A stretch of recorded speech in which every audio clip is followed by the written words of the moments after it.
Happy New Year, everyone! It's a new year and a new us, and as you may have seen in our video yesterday, we've had a name change. We've been unofficially calling ourselves the Tokyo Podfathers for a long time, and now it's finally official. We've been putting out an episode every week for the better part of the past year in preparation for this rebanding. Now that it's done, you're going to see our release schedule change a little bit, both more content and less, depending on how you look at it. For the time being, full edited episodes will be coming out bi-weekly now. But on top of those, the final season of Attack on Titan is starting next weekend, so catch us doing our weekly live series reacting to each episode for the next couple months. Thanks for listening, everyone, and I hope you enjoyed this episode.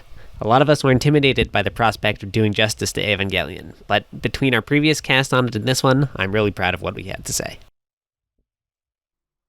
Hello, and welcome to the first ever episode of the Tokyo Podfathers podcast. I am one of your Podfathers, Sinrus, and I am joined today by the same two people who we had last time we were talking about Eva. We made you wait a little bit for the rebuild in order to finish up our series, as is the Evangelion way.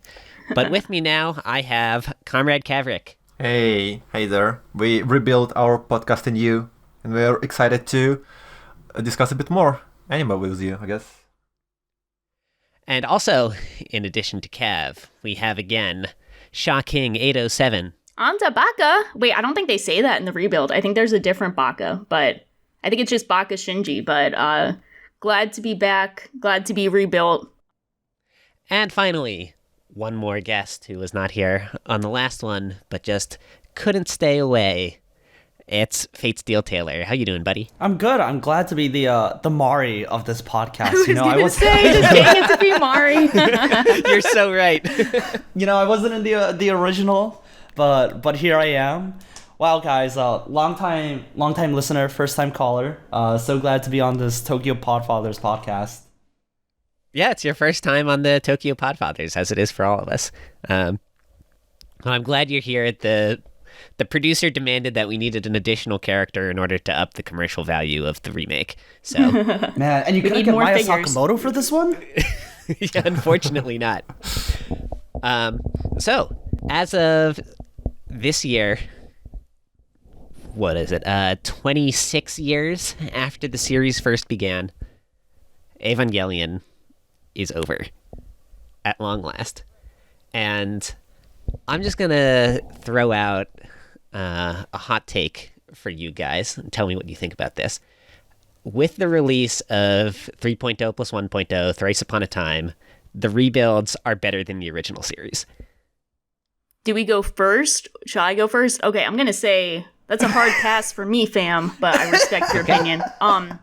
So I don't want to start it off being negative, but I'm just gonna say I think 3.0 plus 1.0 justified the existence of the rebuilds. Up until then, I was kind of like, okay, how much is this really adding to the overall Evangelion property? I'm still definitely a fan of the original more than the rebuild, but I do have a lot of positive thoughts and a lot of positive things to say about 3.0 plus 1.0, but I'll let everyone else go.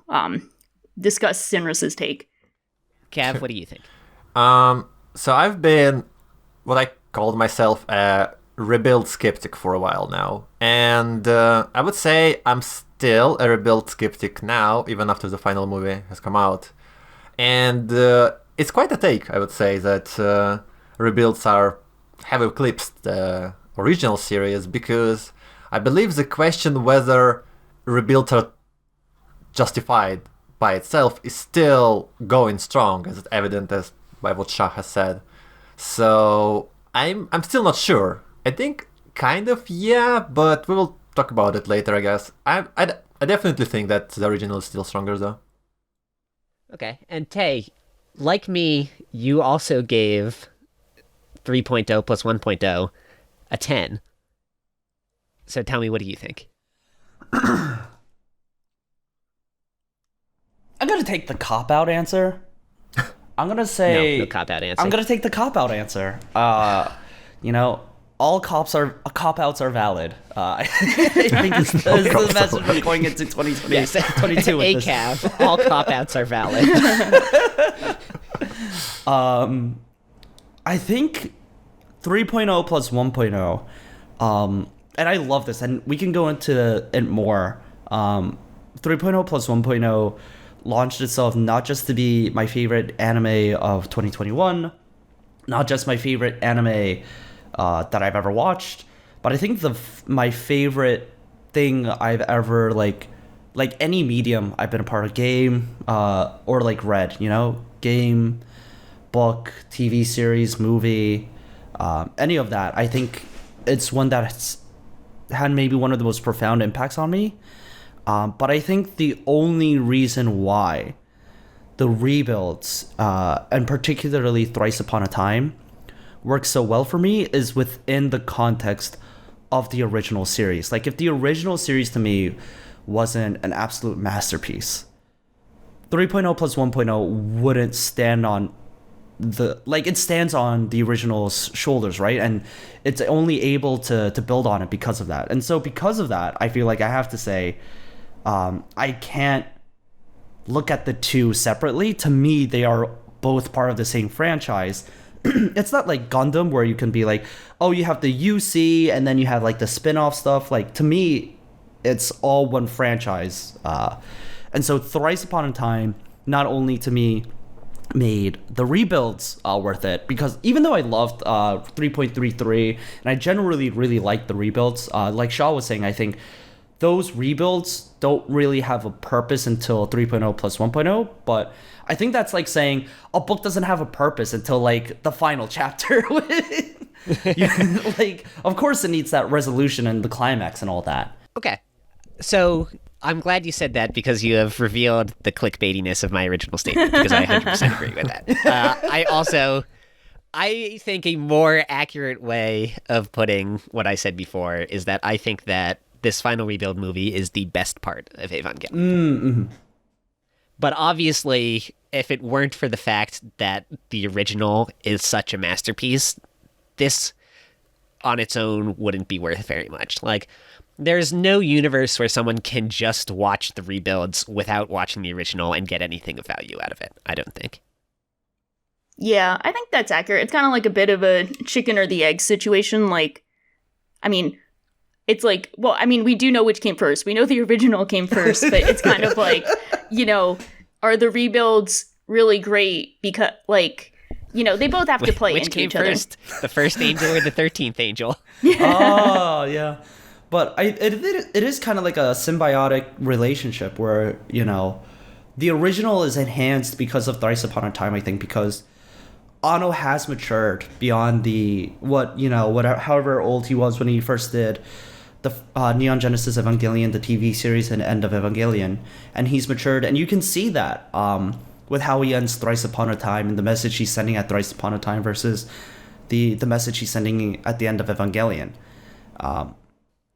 But Totally. it's not like Thrice Upon a Time would be this good if like it was the sequel to Darling in the Franxx, If they did a rebuild of Darling, it would not be good. Like, I don't care what you're doing, it's not going to be good. Yeah. So. Yeah. There's something else that Shaw said that I thought was very insightful. I don't remember The exactly chicken how or the you egg worded thing I it just now. said, I don't think No, that was too no. insightful. Shaw saying something insightful? Perish the thought. That's never happened. It was about how the rebuilds kind of found their purpose with this movie, which I think is true on like a level of us as consuming it. Like we now get what they were going for with this, like why these needed to exist. But also, after I watched the last rebuild, God, the name of it, 3.0 plus 1.0 is such a fucking mouthful. 3.0 plus it is. 1.0, Thrice Upon a Time. I'm just gonna can I just call it 4.0 I'm just saying call final it movie. Thrice, You can skip- I think. or thrice? Yeah. If you call it 4.0, we all know what you're talking about, but, Okay. pick your own path. Yeah. Yeah. After I watched it, I was reading a bit about the development of the rebuilds, and in particular, I was looking up Mari. And I discovered then that Anno has very explicitly in interviews stated what I was referencing earlier, that she was included in it not out of any sort of like artistic vision or anything, but purely because the producer said you need a new female character because that will like make people more interested. And so the script for 2.0 went through like 45 revisions, during which they were just like trying out different personalities for Mari to try to figure out how the hell this new character was supposed to fit into the story. So I think at the end, one of the most interesting narratives of the rebuilds, above and beyond, you know, the actual story of them and how it wraps up Eva as a franchise, is the question of it finding its own purpose. You know, at what point did they decide that this was the story they wanted to tell? Like, do you guys think that when they were making 1.0 or even 2.0 that they knew 3.0 was going to be what it was? No, of course not. I mean, it's even stated in like various documentaries and interviews as well that the development of Rebuilds has been quite turbulent overall, and neither Hideaki Anno nor Tsurumaki, I don't remember his name, his right hand and the guy who directed movies as well, none of them knew, called it Tsurumaki, right?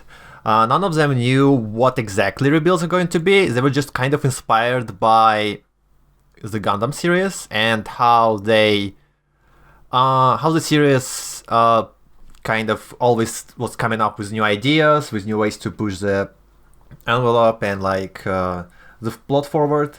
So they wanted to kind of remake Evangelion, but at the same time they didn't want to make the same story. So you could see it in the first movie that they kind of almost rebuilt entire story of the first 6 episodes, but then kind of they're not really. They're like some kind of small discrepancies and like inconsistencies with the first movie. Like, for example, I believe by they I mean Shinji and Misato came to the Central Dogma and learned about the angels that way in the first movie, right? Which wasn't, which didn't happen in the original series. It's probably not that important in the like grand scale of things, but still, like this kind of things exist.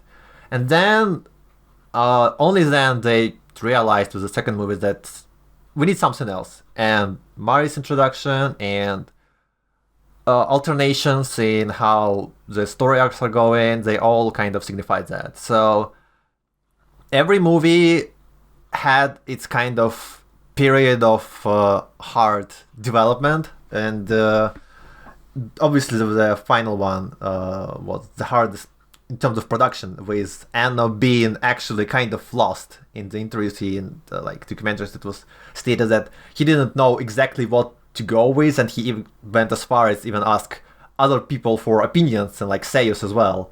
What kind of story would you like to see in the final movie? How should we wrap it all up? And only after kind of all these opinions and considerations, well, we saw what we saw, essentially. There's and I think a lot of that goes to the maturation of Anno, because we see it in the original as well with End of Evangelion, where what was it? He went through a bunch of different lines for Asuka to say at the end of Evangelion when she, washes up on the shore and Shinji is like strangling her. And I think they originally like went through a couple iterations that were like her saying like it's okay, or like I love you, or like not even saying anything. And after like a bunch of takes, the voice actress for Asuka was like having a really tough time of it because she didn't believe in any of this. And Anna was like, well, what do you think you would say? And she's like, what do you think I would say to a guy that I know, like, not to be crude, but like ejaculated on me when I was comatose and didn't save me and like left me for dead? I'd probably be like, you're a fucking creep. And Anna was like, yeah, you're right. And so that's why she ends with Kimochi Warui. Kimochi Warui, I feel disgusting. And reading through the interviews for this, and especially, I'm going to be referencing this a lot, but Emily Rand is maybe the best anime writer or blogger that I've come across. Also, like, happens to be like the greatest League of Legends journalist and analyst we have. Just does everything. But she did an amazing post, article, whatever you want to call it, on 3.0 plus 1.0. Called 100 Ways to Say Hell is Other People and Also Love is Other People. And in it, she describes Ano's process and how with Mari, we mentioned this about how things change starting in 2.22, and things really change because, and like you can tell from the movie that things are about to change not only through Mari's introduction, but Shinji's music player, his stat or whatever, only plays up to like track 26. But as soon as Mari crash lands on him on the roof with the parachute, it skips to track 27. And that's when we know the timelines have diverged, that things are really going to start being different. But also, there's a lot of interviews and stuff where Ano hasn't explicitly stated. And I think this makes sense where, 2.22 felt like what and the introduction of Mari and Asuka no longer having a crush on Kaji. 2.22 felt like what people wanted Evangelion to be. Like this over-the-top, brash, super exciting, fighting, mecha with a shit ton of Sakuga. Yep. And Mari kind of encapsulates that a little bit because she's like this waifu, like fulfillment girl. But the way she's changed, especially in the context of Thrice Upon a Time, with more backstory and more like, a little bit more like involvement with her, into an integration of her into the story. There's a lot of discussion that Mari is supposed to be representative of Ano's wife. Yep. And how... yes, but she has explicitly said, "Don't compare me to Mari." Yes, she has... yes, she has like very explicitly been like, "This is not what's going on." Right, and I think, and Emily Rand says this, and I think it's completely true, to say that Mari is like a one-to-one of Hideaki Anno's wife would be completely unfair and also not accurate enough. It's like both not accurate and not accurate enough, if that makes sense. Yeah. Like also kind of missing the point. Exactly, because it's like the point there is to be able to show that she's the one who like really brings Shinji out of this idea that like he needs the Evas, or like he needs to be alone, or that he needs to be depressed on his own. But the final thing is her literally like, as Evangelion is like washing away, and like the whole part where like you go from like the colored and like finished version to like the Genga to like sketches, and then she comes back and like brings them back into full color, and then they go into live action, like moving forward with his life.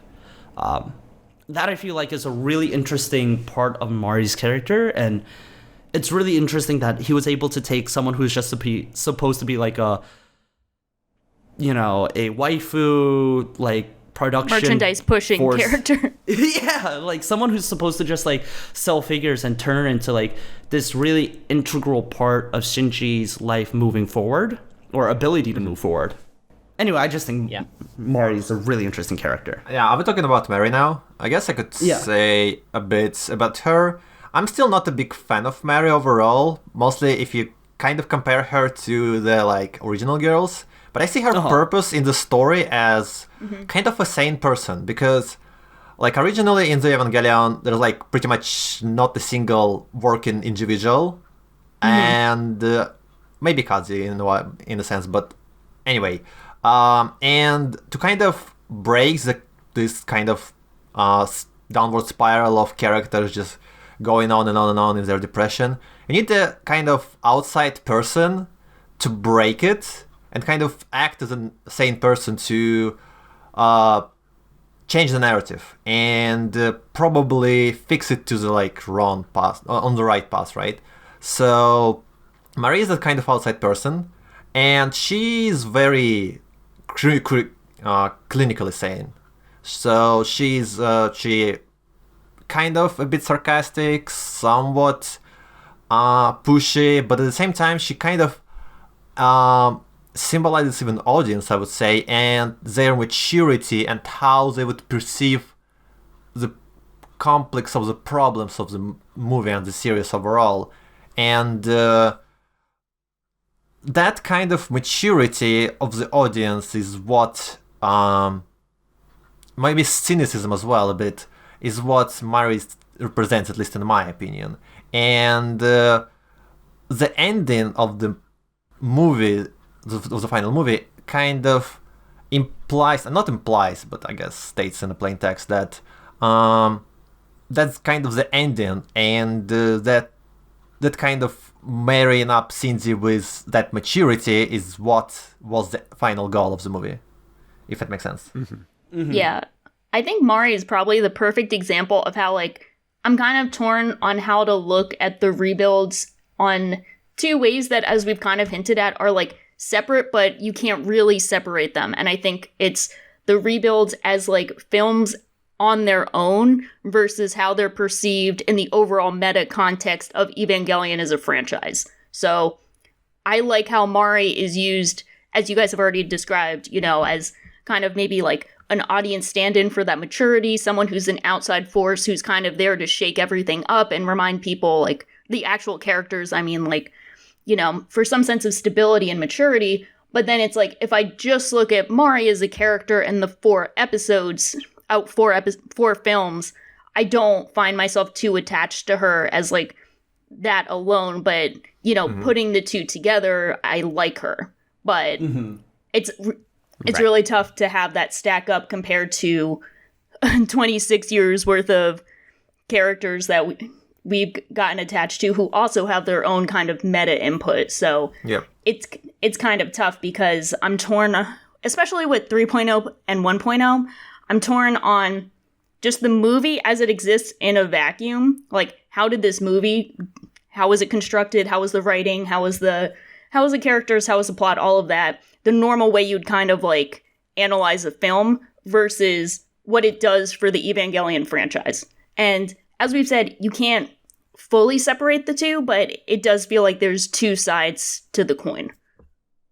Yeah. I think that Eva, more so than probably any other franchise in the world, the media itself is as much a product of what people think about it as it is what's actually contained within. And that goes all the way back to, like, End of Evangelion. We were talking about on the last episode about this, contains, like, actual recordings of people going to see it in theaters. But also now the resolution to the rebuilds relies so much on this 26 years of history and the fact that everybody has all of these emotional associations with the franchise and with its characters and everything. So it exists on a very meta level, which is shown, like, you know, during the final battle between Shinji and Gendo. You know, they're, like, fighting in their Evas in Tokyo 3, and then, like, Gendo throws Shinji and he, like, hits a backdrop. Right. And Yeah. suddenly, like, the fight scene, it's revealed that it's happening on, like, A studio. a miniaturized version of a stage reproduction of Tokyo 3 and stuff like that. Yeah. It was actually supposed to be a representation of the actual studio where they did shoot a bunch of things. Really? Yeah. And where they actually had some things set up for, like, references and stuff. Yeah, that's cool. So, But then, you know, like, it transitions from there into, like, Misato's apartment. And one of them gets, like, thrown through the wall there, and they're, like, backstage out of a production or stuff like that. And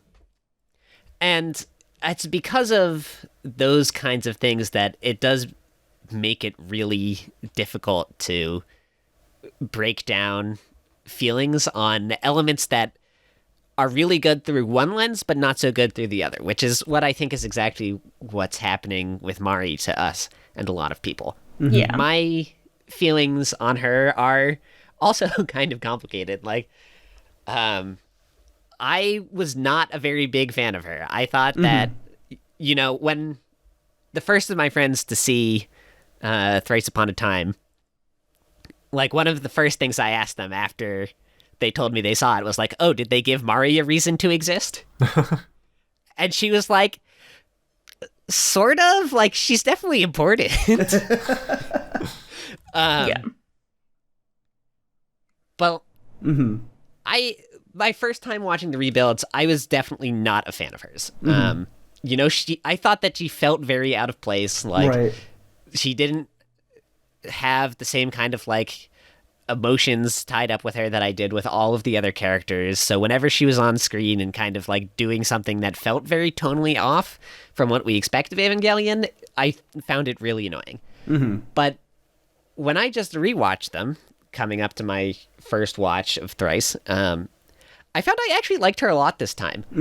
She's definitely not, like, a super deep or very interesting character, but I was struck on this watch through by how different the tone of all the rebuilds is to the original. Like 2.0 in particular is really, really different Right. from its equivalent part of the OG in ways that I don't think I really realized the first time.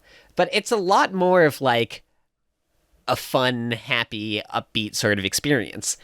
And when I was looking at it through that lens, taking this in as something different from the original, not just a movie remake of it, I thought that Mari fit into that dynamic really well. And so I think I was well positioned in my brain going into the final movie to give her the benefit of the doubt. And because of that, I really enjoyed her role in it. And I think that, the resolution of her and Shinji together and her kind of being, the, it's not even that she's, like, the catalyst for him finally managing to grow up, but kind of like, once he does overcome his demons and resolve his differences with his father and become an adult, that, they mesh together well now because they're both mature. They're both, like, able to enjoy the fun sides of life. Kind of like his support that dynamic system. I felt was the perfect way to resolve the series. She's not a savior for him, which is nice. Exactly. Yeah.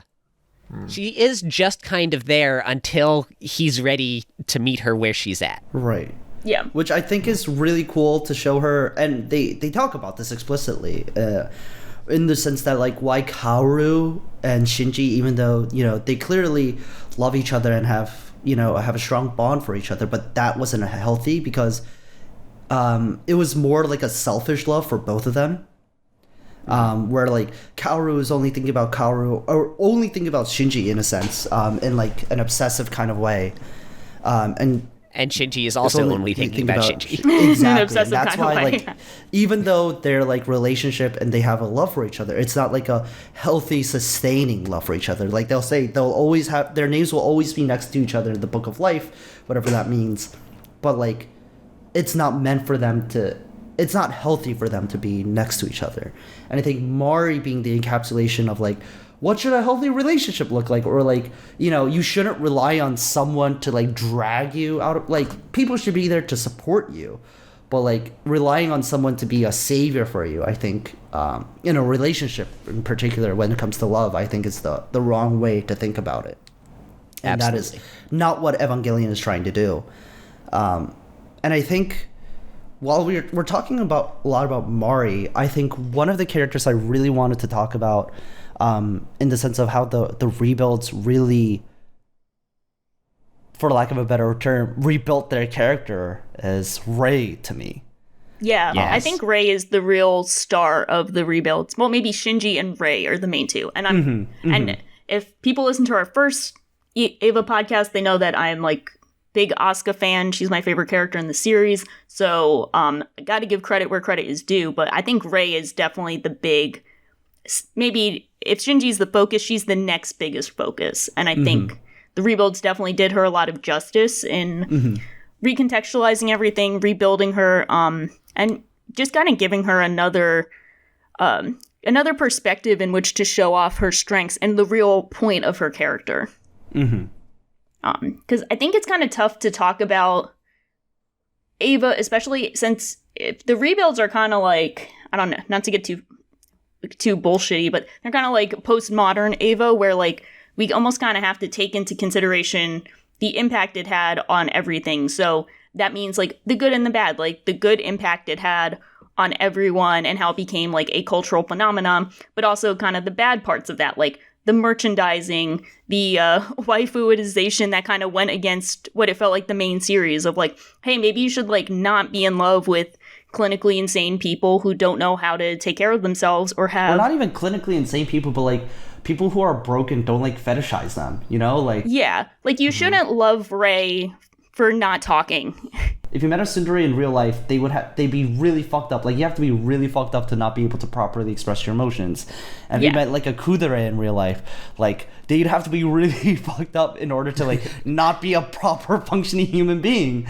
Yeah, like, don't fetishize that, right? Yeah, and unfortunately that does still happen, because I think it's kind of an inherent part of weeb media is it's like you have a lot of people that kind of get involved in the escapism aspect, even when the series is trying to be like, hey, don't get trapped in the escapism aspect of your favorite media, like, you know, go outside, touch grass aspect that like has always been kind of a prevalent aspect of Ava, to like enjoy life. And some people like I think overlook that, or that wasn't their main takeaway, you know, and they did kind of get trapped in like the waifu aspect. So to a certain extent, I think it's like the rebuilds come back and it's like Anno really wants to try and hammer home the message of like, hey, like, no, remember the first time, I'm like, don't fetishize these guys. Now let's do it again. Like, you know, here's what it means to be like a real person and enjoy life. And I think with Rei this time, I think it really does come across like what the point of her character is and what the main takeaway should be.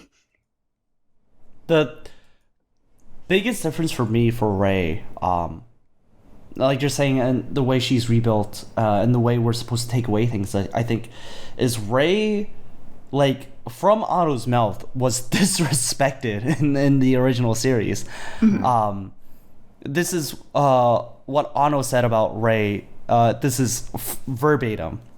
The truth is, I have no emotional attachment to Rei at all. In the midst of making Ava, I suddenly realized that I had forgotten about her very existence. For example, in episode 7, I remembered and added one shot with Rei. I had no attachment to her at all. I think that was okay, because in episode 8, she didn't appear, not even in a single shot.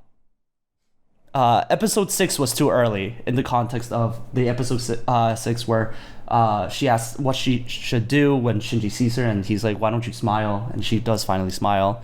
Yeah, that's the Ramiel fight episode, right? Right. With the geometric screaming. And then he goes, at the end, Rei says, I don't know what to do. And Shinji says, I think you should smile. And Rei smiles. Afterwards, I thought about it. I cursed it. In short, if she and Shinji completely communicated there, then isn't she over with? At that moment, Rei, for me, was finished. When she smiled, she was already finished this character. That is very interesting, and I absolutely agree. Mm-hmm. She becomes like this very static character in the background, and any attempts at her like starting to grow as a character are kind of stifled when, you know, she dies against the one angel later on in the series. But in the rebuild, I think, you know, she suffers kind of the same fate in 2.22 when she does die, but we do get, in the way she's kind of waifuized, for lack of a better term, in 2.22, when she starts to like have feelings for Shinji, and create like a meal for him and like schedule a lunch for him and Gendo before the thing goes wrong with Asuka being the test pilot. We do see some character development there again, and again she's reset to 0 in 3.33. She's like even less than what she was in the beginning of 1.0. In 3.33 she's like not even the same Rei, and I thought that was a little disheartening. But with 3.0 plus 1.0, I think the fact that the Rei slice of life, like her growing to be in many ways like a person and a human being, and those lines where she's like, what does good morning mean? What does good night mean? What does goodbye mean? Like all those little parts with her and the student rep, or the former student rep, really were like, they really made me care about Rei as a character in a way that I never had before, and I think were some of the strongest aspects of the character writing in 3.0 plus 1.0 that weren't about Shinji. Yeah, I don't know if you all felt like this, but I kind of thought there were like 3 sections to 3.0 plus 1.0. At least mentally, I broke it up like that. And it was like the Rei interacting with the village, kind of learning what it means to live, what it means to be your own individual, like actually taking care of others and like contributing to a society outside of like, engaging in Eva fights, She was kind of living for someone other than Gendo. Then there's the middle part, which is kind of the transitional Misato and like kind of the Misato battles on the fight where like they're kind of working things out for the final fight. And then there's the final fight, which is the real like Eva franchise ending. And I think the first part is really great for Rei, and I think that's a really powerful, segment. I think it's really cool that they started off this very highly anticipated film, kind of bringing it back to like this groundedness of Rei, Asuka, and Shinji just kind of existing in the society that felt the consequences of the Eva fights. Because we don't often see, we kind of see Neo Tokyo kind of going back to business, but we did in the original series see a bit of the consequences of things, but this kind of threw us right into it. Like, these are the people that are surviving each Angel fight or each impact. So I thought that was a really cool way of, just diving into the characters and especially giving Rei her time to shine. So I think that was really great. And it's probably like my second favorite part of the movie after like the big ending climax with everything. Right. I loved that first third of the movie. That was so perfect. Like, by the time they were done with that section, like, they're gonna really have to fuck up the ending for me to not give this at least a 9. Right. Like, when Toji first shows up on screen, I, like, lost my mind. I was so excited to see him. Yeah. And, all of the bits with Rei not understanding things, I would never get sick of that. They could make that same joke over and over again. Like, the first time she's seen after they, like, wake up in the village, she's, like, just staring at a dog. And then in the next scene, like, a cat runs by, and she's like, why does that one look different from the other one? There's got a lot of mileage out of the one with her saying, like, what is a bath? Like, you got a lot of mileage. That is a reaction image, so. Yeah. And it was just so wholesome in a way that Ava rarely, if ever, gets to be. And it was good for Rei, obviously, as we've all been saying, but I also liked, when Kensuke is talking to Shinji and he's like, yeah, isn't it weird that Toji and the class rep ended up getting together? It was because of the hardship that they shared after the near third impact. Like, they ended up getting really close. So, like, as terrible as that was, like, good things also came from it. I loved that. That was such a good decision to just include all of this as the opening up to this movie, especially given where the last one left off with so depressing. Shinji realizing, like, not only did he cause the near third impact that, like, nearly caused the extinction of humanity, but in the process he didn't even manage to actually save Rei like he thought that he had. Yep. But I want to put that aside for a second and ask Cav about your thoughts specifically on this, because last time you were kind of the big Rei detractor on the pod. So yeah, about Rei, I guess. Where to begin? So I believe Rei is the character, or like the divisive line between the original series purists and the people who enjoy the rebuilds, because purists don't really care about Mari, for example, because Mari kind of didn't exist in the first series, in the original series at all, so people can kind of ignore her if they want to. But Rei was a significant part of the original series, and she gets such a big rebuild in the rebuilds, I guess. So it's hard to just kind of brush off her existence, her new existence, and her new developments. So it's either people love New Rey or hate New Rey because of how different she is, because of how she's the character now.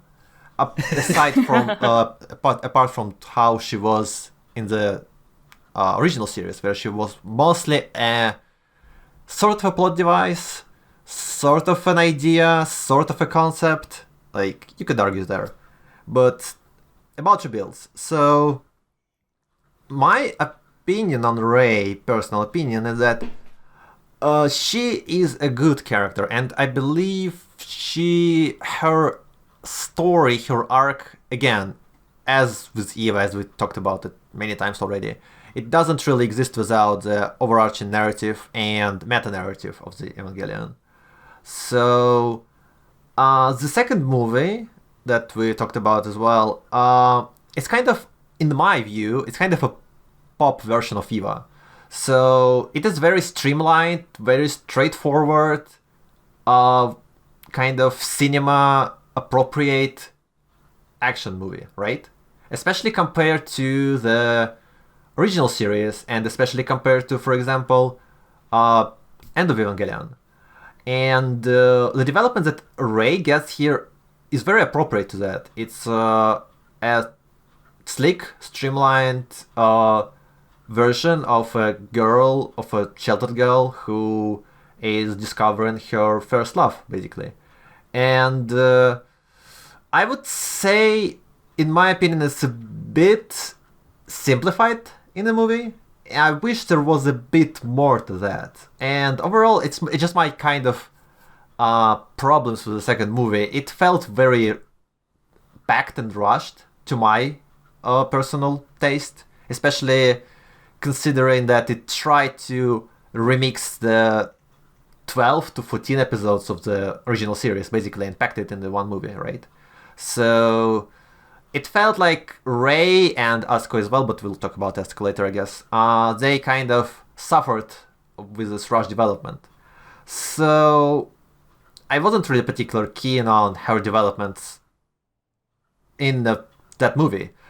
But the first movie, the final movie, actually, I believe, brought her character justice. We talked about the first third of the movie and how it's very somber, very down to earth, especially compared to the pretty ridiculous third movie, especially with like how it's portrayed, and that kind of calming down nature of the beginning of the first movie is very appropriate and suitable here. And Rey asking there, going around trying to bring it back from the surface, from the scratch, basically, trying to learn things. It's very, just a very good beginning of the movie. It's just very good introduction to the new world, I guess. To ask herself, or to ask everyone again, what is the meaning of these simple things in this new world? Do they still mean the same ideas? Do they still mean the same things? Do they just kind of exist in the same place as they were before? And it just feels right. And I feel like Rey's existence and her development in connection to the movie, in connection to the whole narrative, is just very correct, I would say. And I enjoyed it a lot. And so my opinion is that Rey's character was realized and redeemed in the final movie. So I would say it's a success, though I can still see the purist's opinion that Rey is just not the same, and her original idea of being a sort of pseudo waifu bait has been lost. So yeah, sorry for a long rant, I guess. No, that was good. I think I agree with pretty much all of that. What about you guys? Anything to add? Or should we move on from Rey? We can move on, but I just wanted to say it's an interesting conundrum when you're you compare the original characters to how they were like broken and like her and everything in the original films. And then you see them changed, kind of for their own like we see a lot of them get closure and kind of get peace and kind of come to a sense of maturity and understanding of themselves. And it's always kind of like, do I like my Ava characters broken and having mental breakdowns, or do I like them getting like closure and moving on and being happy people? It's like, which ones do I want? And it's interesting because they are like fundamentally different when they've achieved some sort of happiness and peace of mind. So it's kind of it's just interesting to think about. It's like, yeah, Rey got to be realized as a character and she achieved some kind of normalcy, and then you can understand some people being like, nah, that's not it. That's not my Rey, Yeah. So That is true. It's interesting to think about. Yeah. Not my image of Rey. No, hashtag not my Rey. Not my Rey. Not my resident. But one thing I did want to mention that I thought was really interesting was that the later Rey we see at the very end with the long hair and the teddy bear. The teddy bear has a name written on that. It's Tsubame, which is the same name as the little girl, the baby that she was looking after, that is Toji's and the student reps. Oh, I missed that. Aw. Yeah, so, even in all that time, she was like, waiting for Shinji or waiting to save, piloting the Eva or whatever she was doing. She, still held on to that piece of humanity for her and things that she really cared about. Like, that goodbye scene broke me between her and Shinji. Oh, yeah. When he names her, and then she's like, thank you for this life, for this existence. Thank you for showing me what it means to say goodbye. I was like, bro. And I know it felt rushed, and I agree with what Cav said, but to me, it's also some of the most human character writing I think we've seen from Evangelion. Yeah. But yeah, that's all I needed to say. As someone who has hated Rey for a very, very long time. Yeah. I wonder if I it's didn't know you were also a Rey hater. Oh no, I hated Rey. I hated Rey and everything she stood for. I thought she was like a useless, bland character. There was a great tweet leading up to the release of 3.0 plus 1.0, where someone was like, God, I hope they show Rey having sex with a random guy so all these otaku realize that she's not waiting for them. And that's basically how I felt. Yeah, I think it's tough when it's like, I don't know. I feel like it's just really tough with Rey. I mean, I think we're all we're a bit down on Rey. We're not Team Rey on this podcast. Unfortunately, we're not capturing the Rey demographic that does exist. So sorry for lack of Rey representation. Everyone hates Rey, man. Yeah, but I think that was a good pun, actually. I got it like later. That was good, Tay. Good. No, give credit.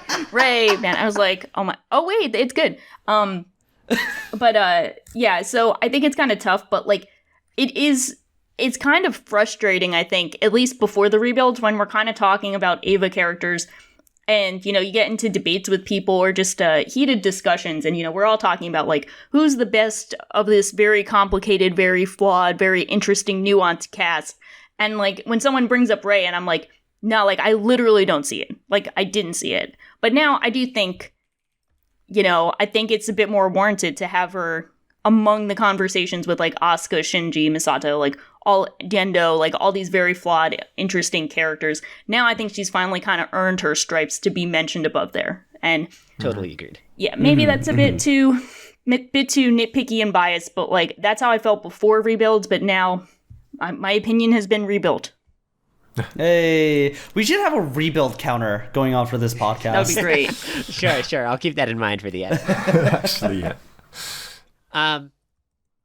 Okay, so then now we have to do the obligatory move on to Asuka. And Asuka, I think, might be the weakest part of the rebuilds to me. Oh, I'd give that to Misato, but we can still stick on Asuka.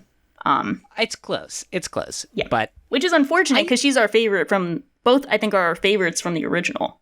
Yeah, I just don't know what they wanted to do with Asuka in this series. I think a few details that I found helpful when like either hearing about or thinking or like looking it up is that this Asuka in the rebuild is not the same Asuka. It's not. as the main series Asuka. So different last Shikinami name versus Soryu. Yeah. Yeah. So slightly different, like similar, kind of seeming kind of similar, but in the last film they kind of mentioned that she is also a clone. So they have the Asuka series. So I think she's The kind Shikinami series, of the Shinigami series. So, Shikigami. Shikigami. Not She that called it thing. Shinigami. Shikinami. Shikinami. Shikinami. You mean she's not in the Death Note universe? What? No, she's not. Shikigami, yeah. Unfortunate. I could see Asuka as a Ryuk in the Death Note universe. That would be interesting. But yeah, so she's different. Death Note, but you replace what's her name with Asuka. No, replace Ryuk with that. So like every time Light kills someone, it's like, Anta Baka, what are you doing? Like in his ear the whole time. I can't believe we made Death Note better. We just improved Death Note. Can't believe it could happen. But yeah, so she's different than her original, but they do mention the aspect that she's like a clone in a way. So I think that could be a bit more of that meta commentary that either, she's been so overplayed in weeb media, but also I think the most interesting aspect is that she is physically 14, but she's mentally 27, which is like, I think When have we ever seen that before in anime? Yeah, we've never seen it before. Truly new trope. What an interesting concept. Hope we never see it again. But I don't think we will, because we've never seen it before, Never to be done before. Unprecedented, yeah.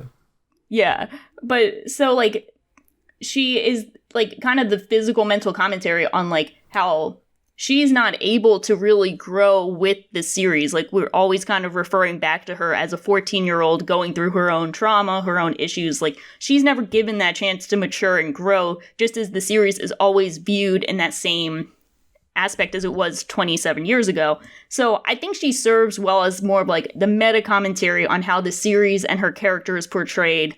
And I think it really comes to a peak for me, which might be my favorite shot from the whole series, where we get the famous End of Eva ending, where she's still on the beach and Shinji is like finally kind of, getting that emotional closure that she's also getting. And you see her in her original plug suit, but like it's torn because she's like a physical 27-year-old. She's kind of been stuck there. And now because of this series, she's able to move on and in theory, live her own life. So I don't know if that does a lot for her character, but as it's more of like the meta view of her character as much as the character itself. Mm-hmm. I feel like I gotta say, go ahead. Just a quick note that I feel like on top of that, she's paired with Mary a lot on purpose. So they're kind of contrast to each other. With Mary being representative of this new kind of generation of people who are watching Eva, and Asuka being like a girl who's stuck in the past. Yeah, I've got to say I really love, once we have the revelations about who Mari really is and all that we've had so much in like 3.0 and Thrice of Asuka like lamenting the fact that she's been stuck as a 14-year-old for 14 years and like the detachment from humanity that causes and all sorts of existential angst about that. And meanwhile, Mari has just been vibing for like 30 years as in her early 20s and is like, I get to be young and hot forever? This is the fucking best. But I mean, wait, isn't the implication that Mari is like around Gendo and Fuyutsuki or whatever their name, and like Shinji's mom age? Like I thought that was the implication because of the photograph. Yes, she was a friend of Yui's and was the one who first introduced her to Gendo. Right, and so she's been around for like 50-something years. Yeah, and you can... I don't really get the purpose of that either. Like, why is she like 50 and like with Shinji? I don't get that. That is a separate issue. We don't need that. We can't come in. Anime and age gap issues? When have we ever seen that before? Wow. The funny part is we've actually seen that like directly in a series that like really overtly rips off Evangelion. So I'm like, have we really gone full circle that like we're just doing this weird thing of like they're physically younger, but they're also friends with their parents. Like, I don't know. Kind of weird. What show are you talking, or what are you talking about? The 100 Girlfriends Who Really, Really Love You, or? No, Flip Flappers. So, no. No one will know, but those who know, If you know, you know. You only know what you know. I have now completely forgotten what I wanted to say about Asuka. I'm sorry. I'm sorry. But you were talking about how she's paired up with No, Mari it a was before lot. that. It was, and then I let Cav talk first, which was a mistake. Sorry? You just always get the wild animals to speak. Yeah. Okay, Tay, you say something about Asuka instead while I think. Okay. So I think Asuka is a really interesting character.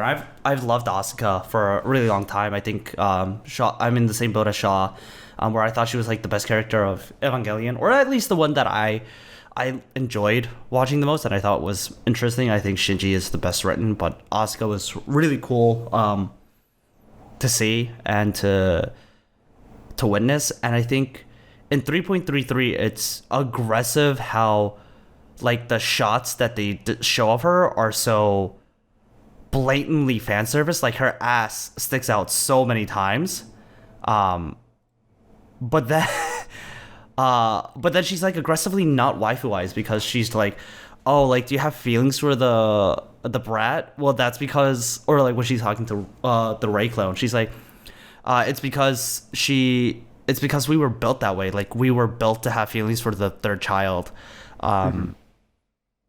And like it's the juxtaposition between like the way this directing frames her versus the way that like the story is framing her. And by the way, that's also a very meta take on it. Yeah. Mm-hmm. Like we were literally built to have feelings for the main character because we're the harem girls. Right. Mm-hmm. And so I feel like and to build off Shaw, I think really her whole character comes to a resolution where she and Shinji are able to say that they had feelings for each other, but they've moved on. And I think that's really powerful because, you know, that feels like a very adult thing to be able to do, a very mature thing to be like, hey, so we had crushes for each other. We weren't right for each other back then, but we can move on now. We can have our own lives. And now, like, Asuka, like, is presumably able to move on with her life now that she's been able to talk that through with Shinji, and Shinji now knows why she wanted to punch his lights out in 3.33. It's because he neither tried to kill her nor save her. He just let her suffer.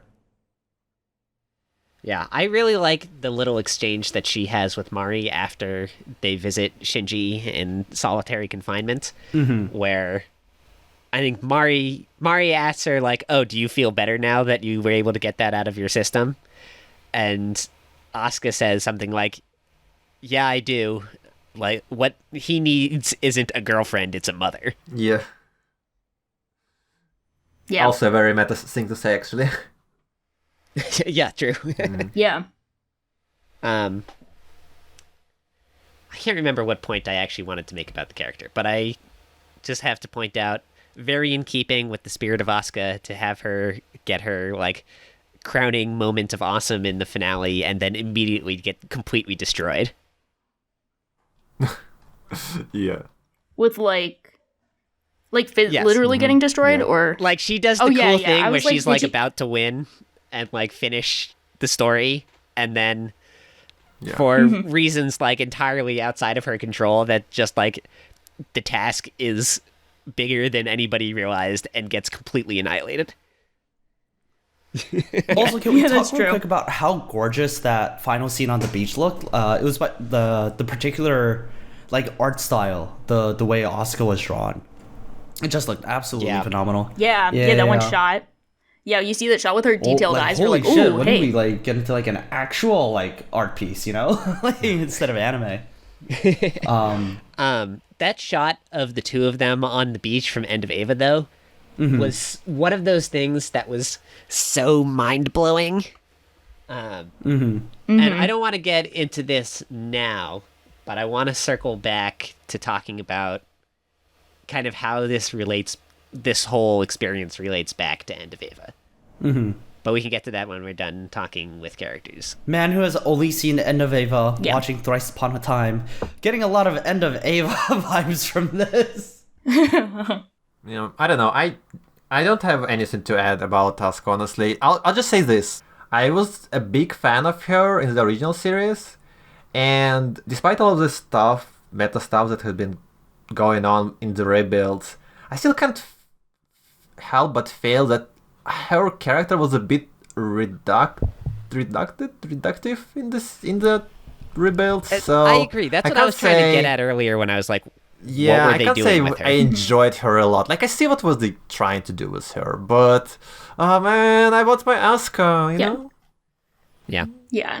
I think the only two characters that I gain more appreciation from because of the rebuild specifically, like, for their character, I guess 3 technically, because Shinji is kind of just, like, inherently, entwined with all of this. But I'd say the only 2 characters who got better because of the rebuilds were Rei and Gendo. I think Asuka and Misato were great on their own, and I don't think the rebuilds really added that much beyond the meta aspect. I would add Kaworu to that list. Kaoru, yeah.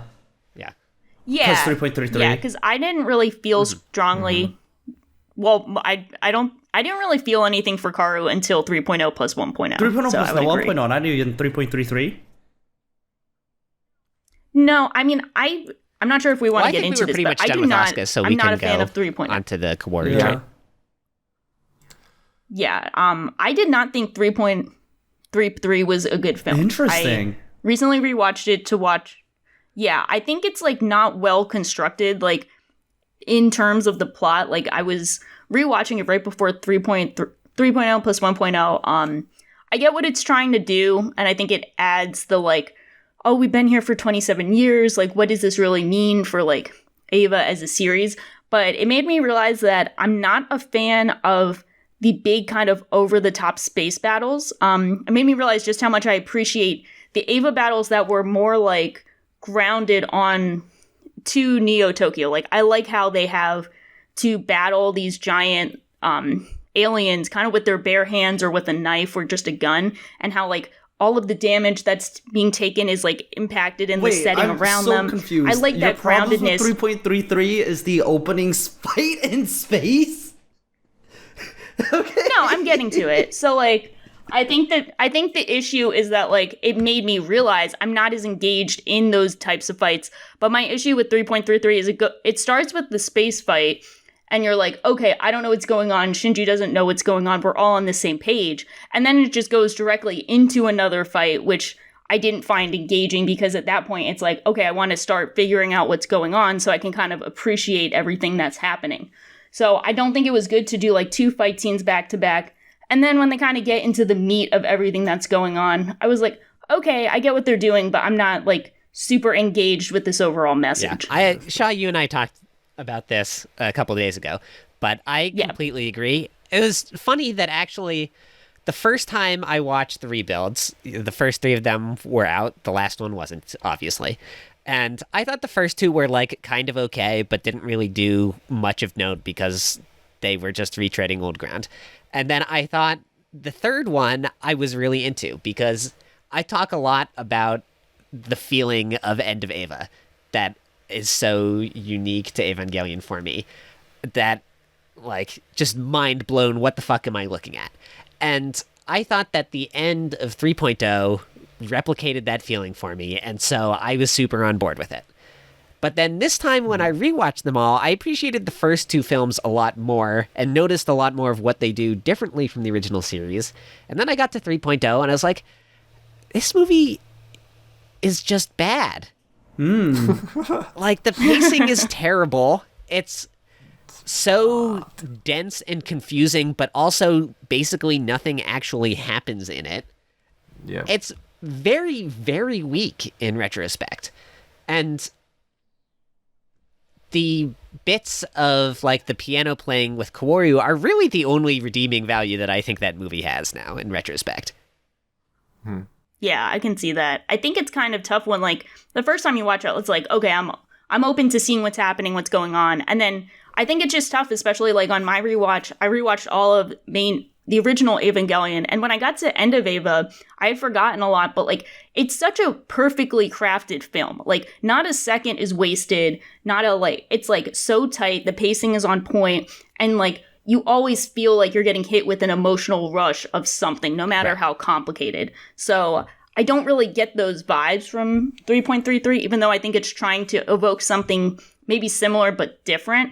But I think it translates well as the springboard for 3.0 and 1.0 to kind of really like, really get the point across that I appreciate. Yeah.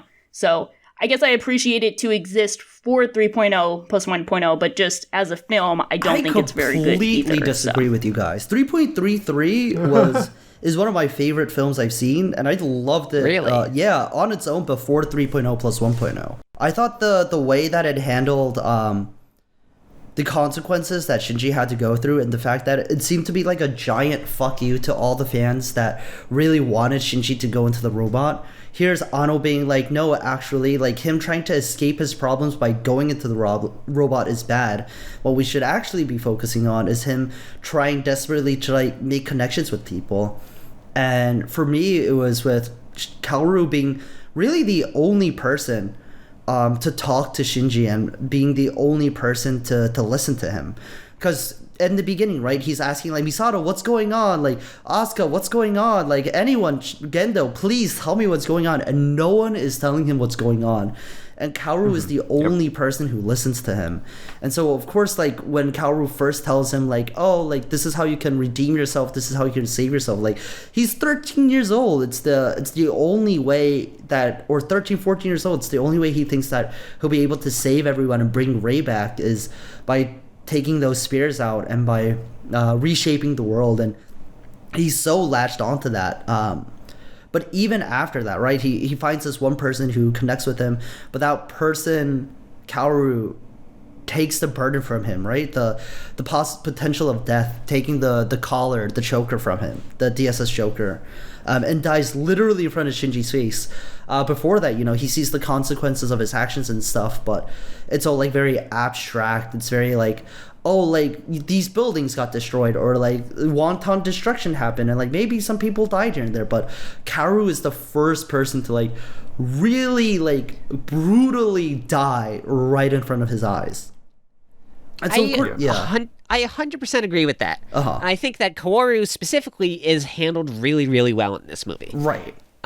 But there's so much nothing in it that really drags the movie down, I think. I really appreciated that nothingness because I'm the opposite where I didn't like 2.22 the first couple times I watched it, and even now it's my least favorite of the rebuilds just because I feel like there's too much going on all the time. Like I felt like, to me, Evangelion really shines in its moments in between like the fights, and in its like the way it languishes in its depression and its sadness. And I think 3.33 to me did a really good job of that. Dave's favorite scene is elevator scene. I love the elevator scene. Who doesn't love the elevator scene? Yeah. But it's like 3.0 very clearly is just trying to confuse you for a lot of its runtime, which I don't think is... Is it? I don't feel very confused watching it. I mean, clearly, like, it skips 14 years. Suddenly Misato is going to war against Gendo. There are all these, like, new Eva robots that they call Evas, but don't resemble Evangelions at all. But they literally don't explain any of why that's happened or what has occurred during the past 14 years. Like, it's very clearly trying to confuse you. Yeah.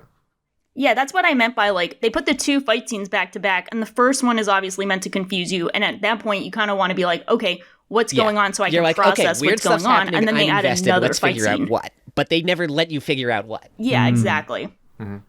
Yeah, exactly. That's why I don't like how they constructed that, because for the second fight scene, I'm just like, okay, I really don't care. I just want to know what's going on so I can begin to, like, process the craziness. What does it mean? What is going on with Shinji? Like, at some point you want to try and problem solve so you can really, like, reflect on everything. And it just kind of throws so much at you, but I don't think it's really effective in how it did that.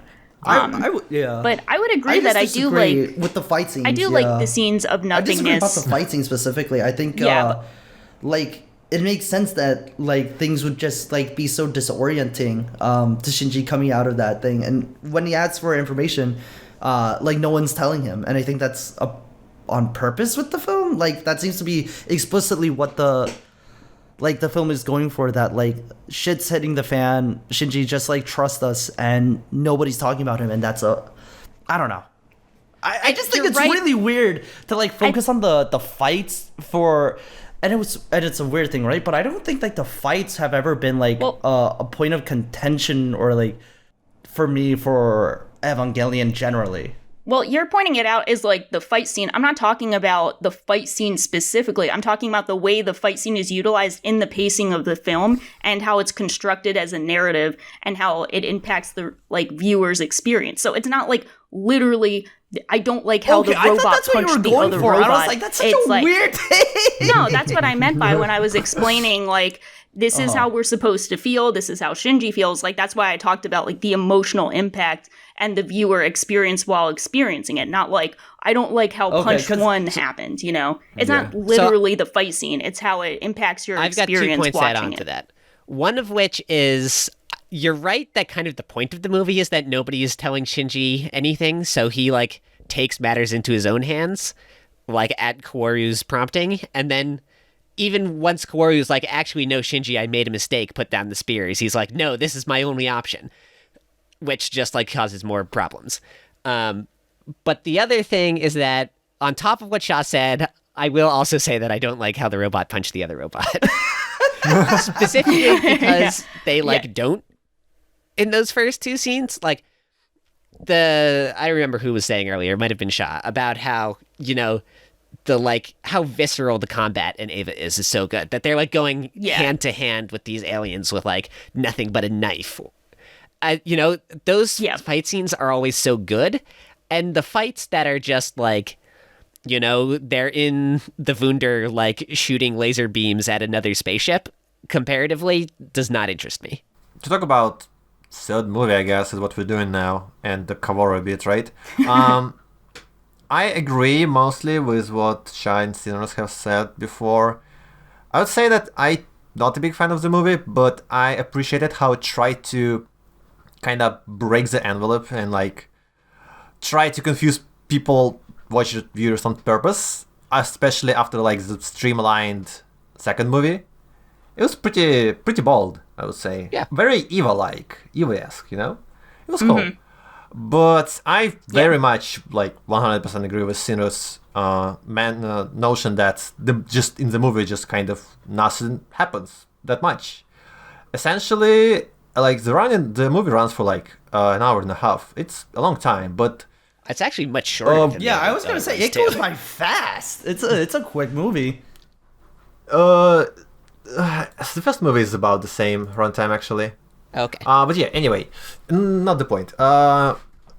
It just kind of, it's, even though it's a new story, a new plot, but the spirit and the essence of Kaworu's character doesn't change much from the original series, and essentially his dynamic with Shinji is the same as in the original series, except it's a bit expanded and prolonged. So essentially you don't get that much new out of the movie, and now instead it's being prolonged for a long period of time, and I don't know, it feels like the pacing is a bit off here. And sure, there are powerful scenes here, especially in the middle of the movie when Shinji realized how much he fucked up and that he didn't manage to save anyone at all. But it still feels a bit awkwardly paced, and I wish it was a bit more, not even action-packed, but I guess just had a bit more nuance to it. And Kaworu is really suffers from it as well, I believe, because he's in general, Kaworu's presence is very tied to the overall, plot of the Eva. it's awkward to talk about Plot of Zero because no one really wants to talk about it. Yeah. Yeah, and I feel like it's a bit of a tangent, but I quickly mentioned that I believe the worst part of the rebuild is that they completely threw out all the kind of myth of the Eva, and kind of the plot doesn't really matter at all in here. Like the stuff with angels and like stuff like that, it just kind of very much put on the back. Yeah, on the rebuilds. That's an interesting take.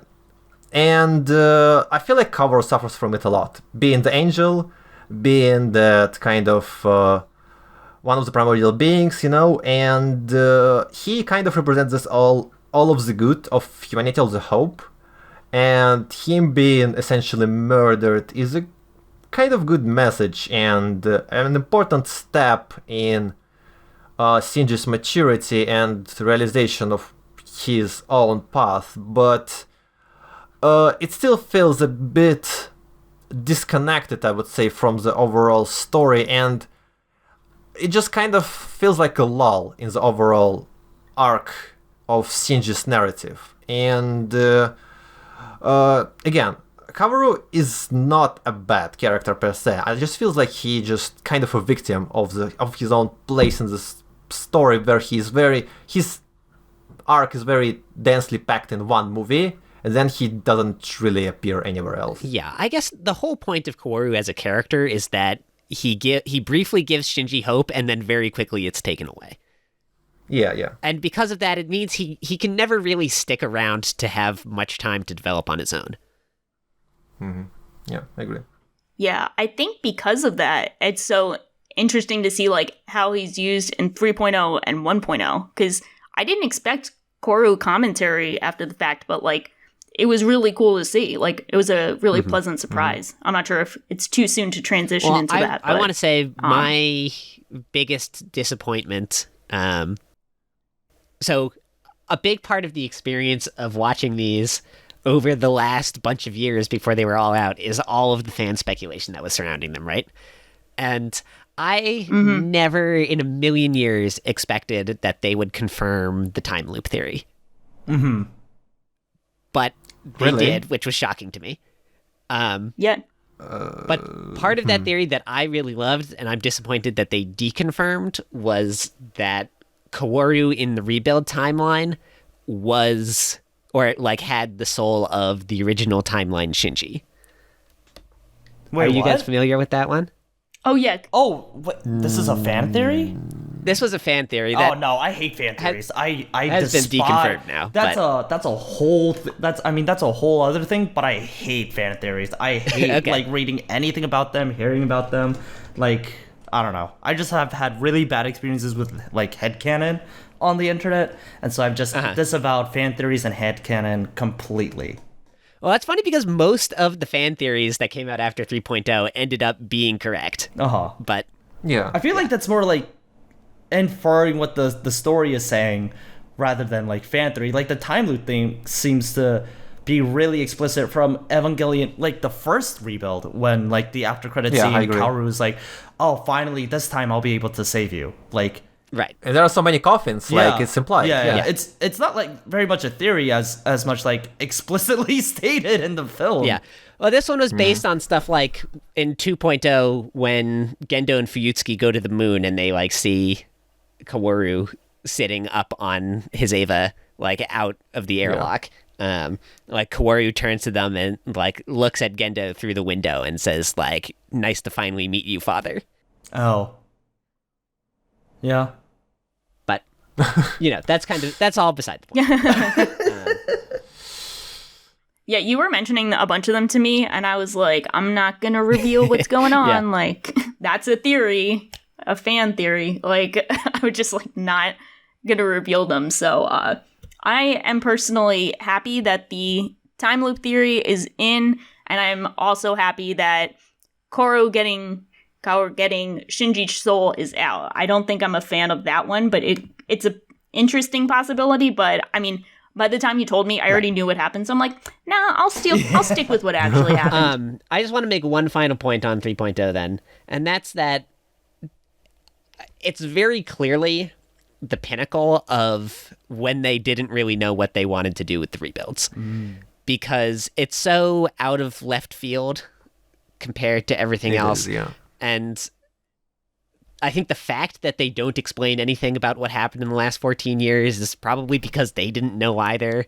And then, like, the stuff that's shown in the brief preview at the end of it is, like, completely different from anything that comes up in 3.0 plus 1.0. But isn't the stuff that's in 2. The preview for 1.0 is different from 2.0, and the stuff that's in 2.22 is different from 3.0? I didn't remember that about the stuff. Yeah, from so 1.0, each one has been like slightly okay. different. Okay, but then also, like, where 2.0 ends is with Shinji fucking up, nearly causing an impact that is narrowly averted by Kaworu at the last minute.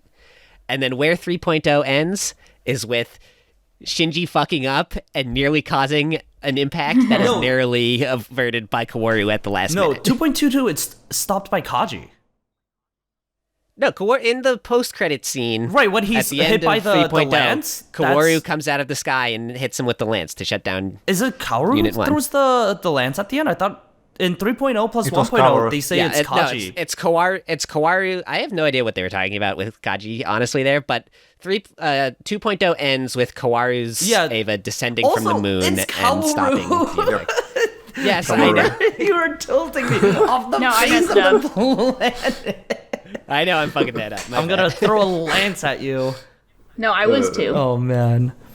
But okay, because I mean I remember the post-credit scene, but I figured Kaji was there somehow. Yeah, but my point is, like, 3.0 ends with the exact same climax that 2.0 ends with. It's kind of like nothing actually progresses through the movie.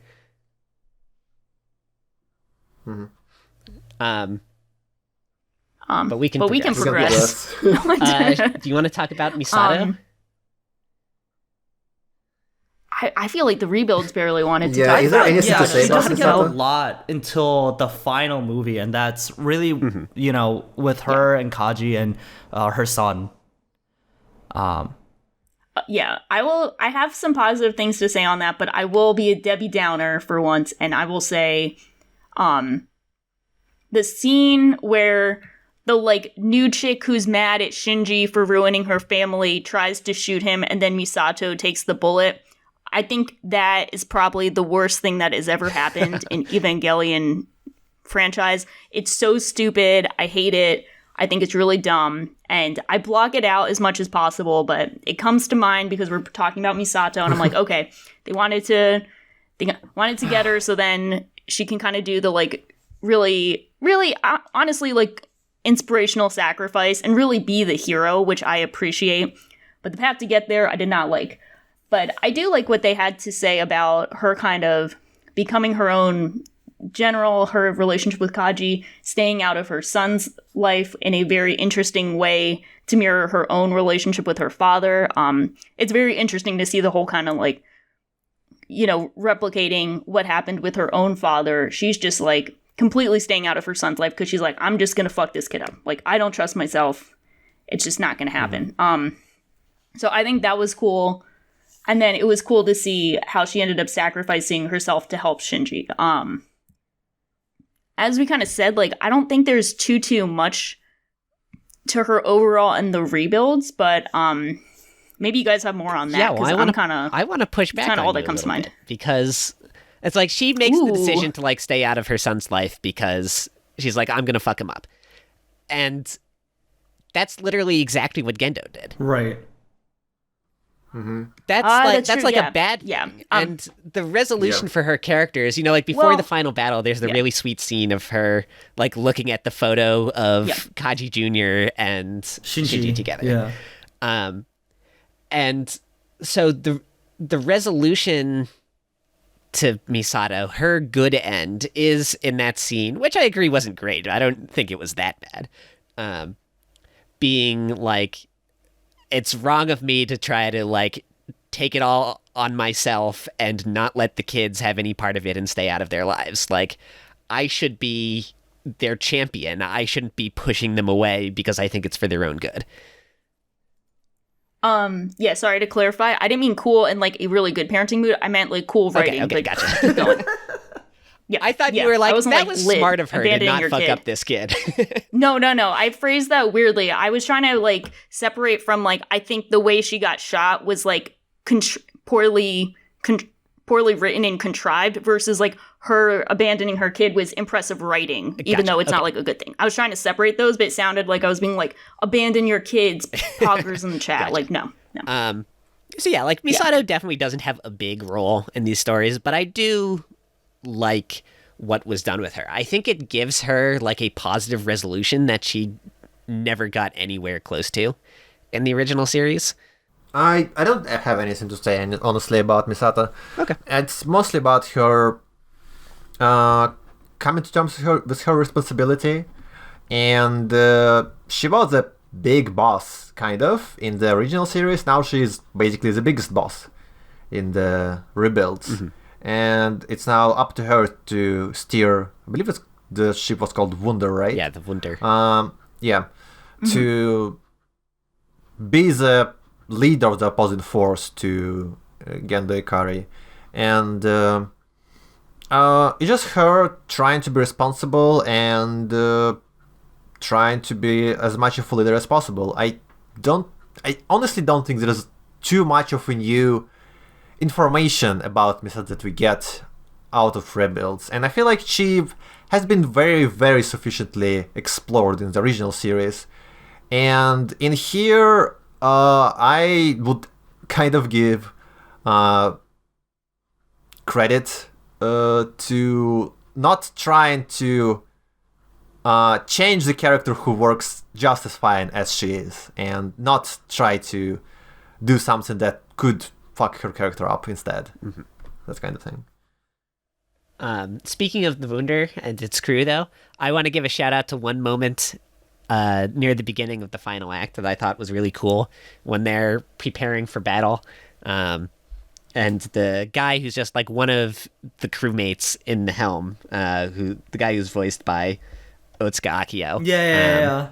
They're like preparing for battle, and one of them comments on like how he's got all the bandanas wrapped around his arm. He's like, yeah, it's one for every friend I lost in our rebellion against Nerve. Like, we wore these around our arms then so we could tell the friends from the enemies. Right. I thought that was just like such a cool little throwaway detail. That's like, that's the kind of thing that I wanted to see in 3.0. Just like a little bit of like, what's been going on? How did we get to this point? Yep. Okay. So that's Misato. Unless Tay, you have anything to add? I just think she's neat. I agree. And no one complained. So, should we talk about Gendo? Should we? Does the movie talk about Gendo? I don't know. Like, is he like a relevant character at all? I feel like if we talk about Ganda, we should talk about Cindy as well, because like I think you can talk about them kind like of have to talk about them both together. Are they intertwined or something? Is there like a scene in 3.0 plus 1.0 Kinda related. Thrice Upon a Time where they have like a solid heart-to-heart on like a train scene that's evocative of End of Evangelion? Here's a question for you guys. In the original, was Shinji's little Walkman thing previously Gendo's, or was that something they changed for the rebuild? I'm pretty sure that was Gendo's. Okay, I couldn't remember. Yeah. It was. Yeah. It was. Yep. I was pleased with myself that even before watching Thrice, during my rewatch of the previous rebuilds, I caught on to how heavily they were emphasizing the relationship between the two of them compared to in the original series. Yeah. It's very much a focus now of the rebuilds. Yeah. It's probably, like, again, I talked about how the actual myth of the Evangelion basically takes the backseat and is not really relevant in the rebuilds compared to the original series. And now it's the main focus of the story is Shinji and his relationship with Gendo and his maturity. No, not maturity, but like growing up, I guess, is the word. So yeah, it's now the main attraction it's probably for the best again because Shinji was a character who gained the most praise from the original series, so it was just only smart to put more emphasis on him in the rebuilds as well. Yeah, I kind of like the idea that, like, Gendo, like, didn't necessarily learn the main lesson that he probably should have in the original series. Like, we do have that scene at the end of Evangelion where he's like, oh, I see, I should not have, I should have loved my son, like, something like that. Yeah, but he's like, oops, I fucked up, and then he dies. yeah, exactly. Like, he wasn't really the focus of End of Evangelion. It was more of, like, Shinji realizing that, like, life is worth living, it's important to have connections with others, and it's worth dealing with the pain in order to experience the love that human interaction and connection brings you. So it never really felt like Gendo got the focus to really learn the lesson that Shinji did. So I kind of like the idea that, like, the rebuilds now exist because, like, Gendo is going through the same process again, and it's like this time he actually has to learn, like, the love for your wife that you are seeking through all of these ridiculous apocalyptic means.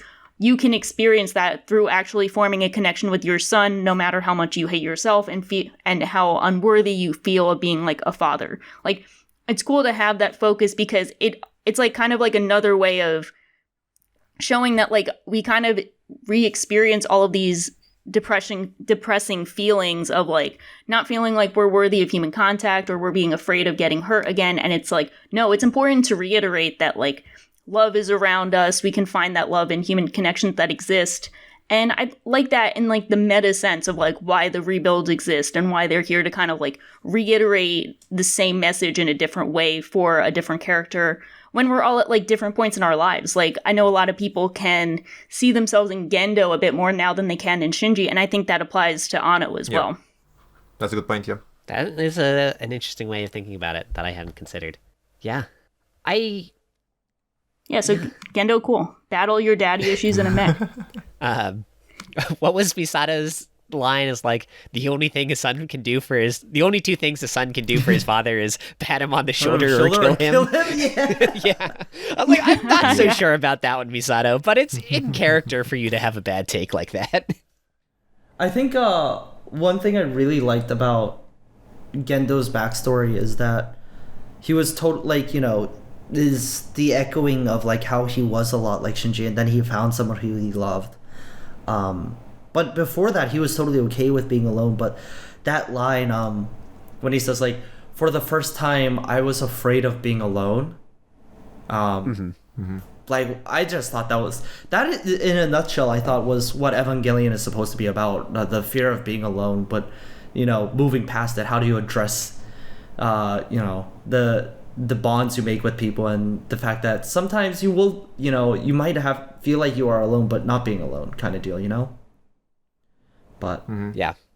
I just love that line with Gendo. I just thought it was really cool. I just want to swiftly mention that Fumihiko Taichiki, his voice actor, is phenomenal. And he really brought Gendo to life, both in the original series and especially in Rebuilds.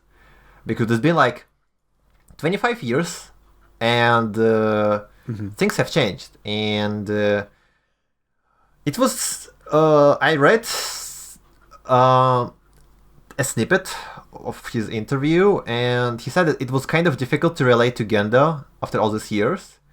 But it was told to him to kind of recite his lines, Gendo's, with this kind of detachment as well, a kind of confusion. And it was kind of that emotional sense that Gendo himself was going through. He was shaken, but also detached from his own views, his own world, and being confused at what's going on. And I feel like that's what gave even more impact to that final scene where he was kind of coming to terms with his demons. Yeah, it's very impressive voice acting, how much emotion he manages to convey while being completely monotone. Yeah. Yeah, and the decision to have Gendo like very explicitly say, this conflict we're in right now isn't one that can be solved by fighting each other. Right. Like, you can come at me as long as you want. Nothing's going to change until we stop fighting and talk about our feelings. Oh, yuck. Imagine talking about your feelings. Yeah. It's I feel especially funny to hear that coming from Gendo, too. I know. Yeah, I feel like I guess we'll kind of talk about the ending now. And the ending just feels like a total embrace of all the ideas that people have had about Gendo and Shinji relationship from the beginning. And I feel like it's everything that fans expected from this kind of dynamic. And so everything that people wanted, it was basically there. And not to mention of how impressively it was actually portrayed and storyboarded and actually directed. It's just another story. But talk about the characters. That kind of final showdown between Gendo and Shinji was just very cathartic, and everything that they said to each other was just everything people wanted them to say, essentially, and in the most glorious way possible. Yeah, it's kind of rare that you get a series like Eva that both had itself like a very like satisfying ending for all the fans, but still exceeded it in a very artistic way. You know, it's kind of like it wasn't just one or the other, it was like everything. And I kind of love that. It's like, it's almost like Anno just took every thought and feeling that had ever been thunk or felt about Eva over 27 years. And he's like, yes, we're going to address it all right here, right now. And it's really cool. Like, it's so difficult to do that. And, it's just for a franchise like Eva, this is one of those times where it actually does feel very deserving to have such an over-the-top meta, but like in universe also, like everything is so cohesive. It comes together so well. Like, this is like the series you could do it for, so I'm glad that they did it. I don't know about you guys, but honestly, when this movie was finally coming out after so long, I never thought it was going to be any good.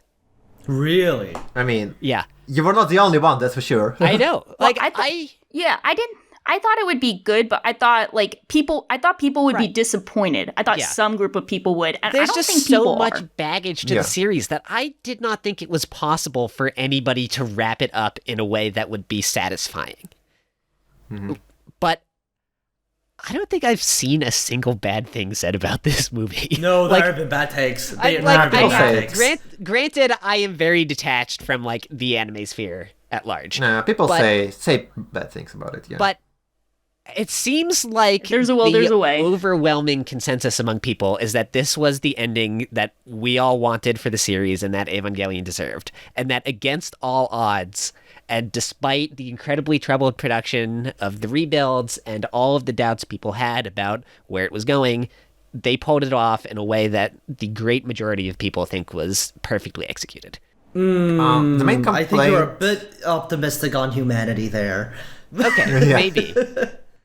I choose not to look. I choose not to see. I'm briefly say that the main complaint about the final movie, at least, is that it's a bit too on the nose and explicit for people. They like the cryptic messages of the original series, right? But the final movie is kind of says everything in the plain text, and the original, the fans of the original series feel it's a bit too dumbed down for the plebs, So yeah, that's the kind of criticisms I have. That's an interesting discussion because me and Onimaru talked about it a bit, and we heard this one criticism that I wanted to hear what you guys thought about. I've heard criticism that there's so much misunderstanding on the overall message of the original series. How a lot of people find the end of Evangelion to be really depressing because it's this post-apocalyptic setting, no one's around except Shinji and Asuka, and it ends with him strangling her and then her saying disgusting. A lot of people took that as a very depressing downer film and emotion. And as we've kind of all come around, we're like, no, it's actually very optimistic. It's just a very complicated message. And some people have said that, like, okay, if the message is so confusing to people, don't you think there's some kind of like conflict with how it's being presented if a lot of people aren't getting it?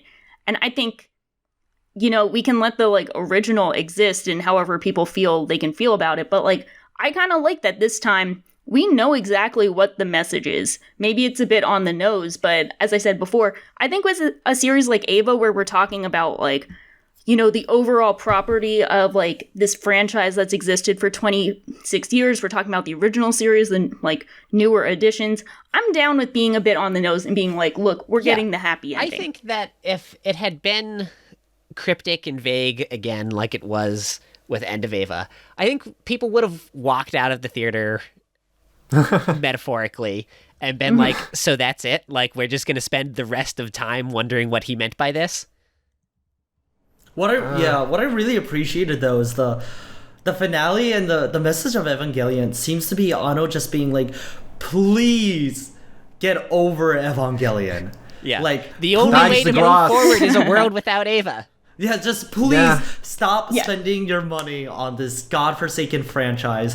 Just do your own thing. Please be a proper functioning human being and stop watching Evangelion. Don't go outside, touch grass.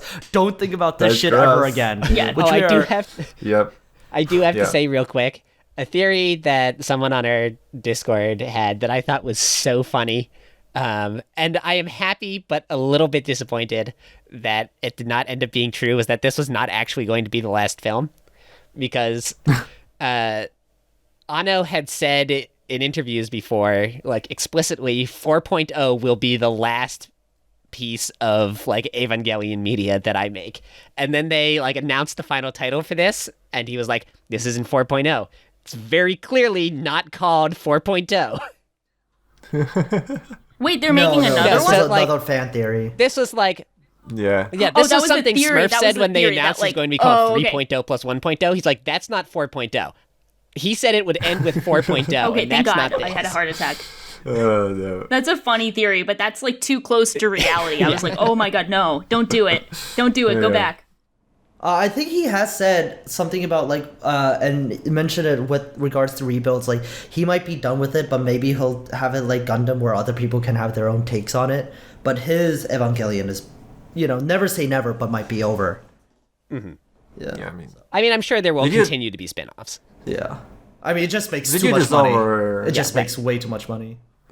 It does. But I mean, he, like, Anno is over 60 now, so... Let him retire. Let him do his own thing. His wife is an acclaimed mangaka, too, and one of her manga is being turned into a Broadway musical. It's like the first ever manga to be turned into a Broadway musical. What is it? 1 second. Anno musical Broadway manga. Memoirs. Yeah, Memoirs of Amorous Gentleman. So it's about oh wow, that is one hell of a description. It takes place in France. There's a woman named Colette who works in a brothel, and she falls in love with a man. And the strength of women in their pleasurable confines, the naked desires of the amorous gentleman. Welcome to a beautiful, bewitching bordello of love and desire. Interesting. Whoa. Yeah. Man, what a power couple. Getting the robot, you know what I mean? Indeed. It's like them, and then Togashi and what is her name? Sailor Moon woman. Naoko Takeuchi, who who like Hunter x Hunter, Yu Yu Hakusho, and Sailor Moon all in like the same family. Like, damn. Yeah. I would love to see a Sailor Moon musical, very unrelated, but I feel like that one could work out well. Fingers crossed to see that one day. But Sailor Moon musicals. They're probably been stage staged, but not like stage Broadway. Productions. Yeah, but bring it to Broadway. There are Sailor we would Moon see. musicals. I would go like opening night. Let's go There have podcast been meetup. 31 musicals of Sailor Moon. Oh my God. So apparently, Shaw, other people besides you had the same idea. Okay. You've never heard it before. Original idea. today by me, Sailor Moon musical, never to be seen before by Back human on eyes. track. Speaking of music, Yeah. Beautiful World, fucking banger, by the way. I love that song. I also loved the new song. That's an Utada yeah, song? Kiss. One Last last kiss. Yeah. Oh my god, so fucking good. What a banger. Beautiful music. Yep. Did we talk about potentially I mean, we haven't fully gotten into character resolutions, but I wasn't sure if it's too soon to bring up the implied shipping. Oh, at the end with Implied shipping. at the scene on the Yeah. Wait, are you talking about with Mari and Shinji or the other characters? I'm talking about everyone. I'm talking about the train, talking about Asuka with Kensuke, yeah. the dude whose name I forget. Kensuke. I'm talking about Kaoru and Rei. Kaoru. I'm gonna say I feel like Kaoru Kaoru and Rei are I'm just talking like about everything. bros, you know, like they're friends. Yeah. I also don't think there's like a ship Yeah. with Asuka and Kensuke. That seems much more of like a parental relationship. Yeah, like yeah. I don't know though, because Shinji was like, go back to him. I don't know. Like, why would they specify that? Maybe. Yeah, that's true. I mean, I think there's implied, but and choose your own path. parental relationships for romantic ones?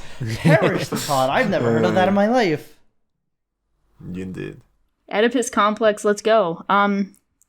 Yeah, I don't know. Like, it was interesting because I definitely saw some people react to that. But like going back to what Tay said, where I think it was like someone tweeted it, but then there was also Ikuhara, who the madman himself, who Kaoru is based off of allegedly. Originally, he was like, "Oh, what? There's no way Kaoru's based on me." And then like this past time, he like posted like Snapchats or whatever, like him directly quoting Kaoru, and people are like, "All right, like the jig is up."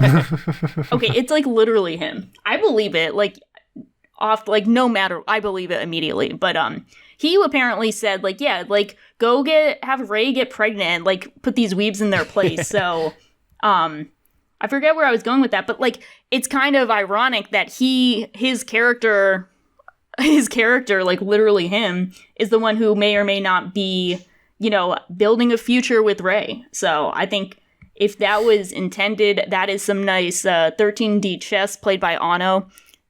Very meta way of having Ikuhara take down weebs with facts and logic. So that is just like really funny to think about, even though it's kind of nonsense and doesn't really matter.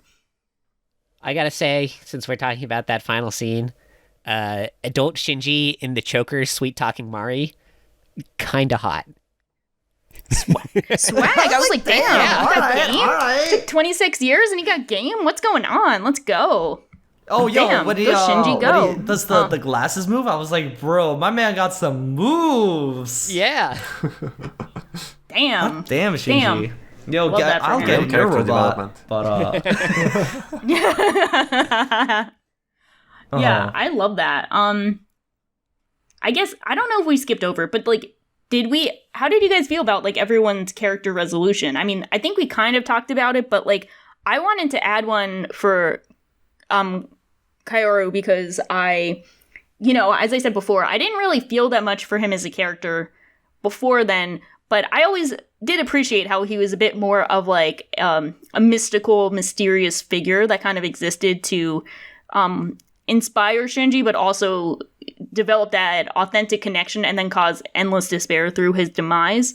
I never expected him to get a pep talk from Kaji saying, you gotta live for yourself and not just Shinji. Like, you cannot be Shinji's, for lack of a better term, which I've heard this used in a, like, joking slander way, like, you can't be the manic pixie dream boy for Shinji.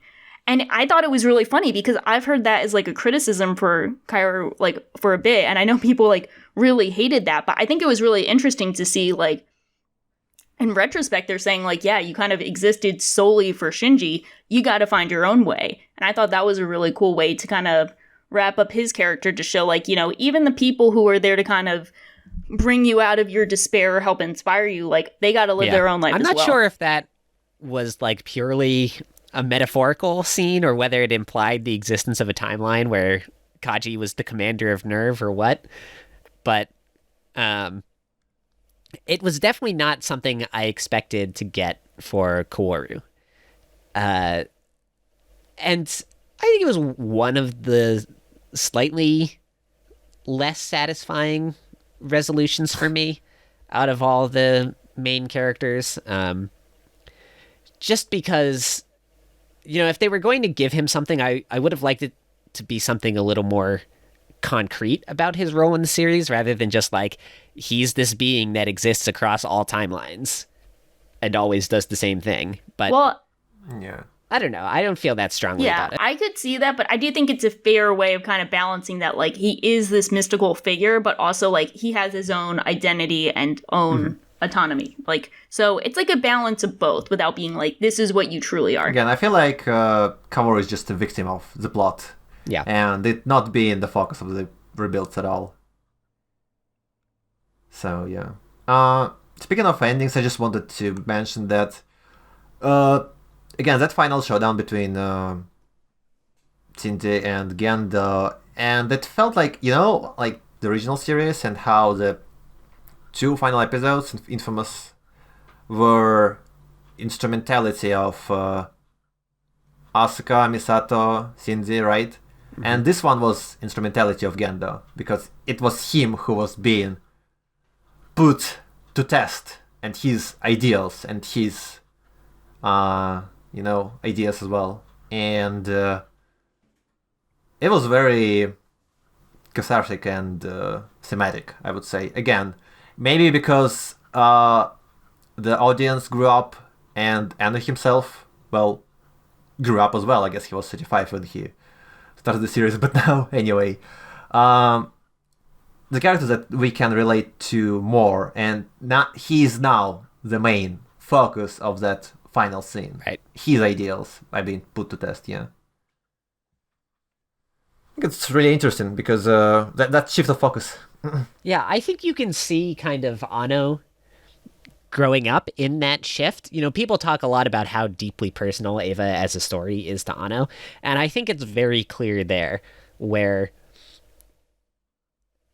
it seems clear to me that in the original series, Anno was kind of the Shinji at the end, but now he's the Gendo, where he's like, I'm old, I'm looking back at all the ways I like fucked up and did things wrong in my childhood, and now I'm having the realization, like, back then I had the Shinji realization that it's still worth it to keep trying, and now I'm having the Gendo realization of, now, after all the mistakes I've made, I have finally figured out what I'm supposed to be doing. Yeah, that's true.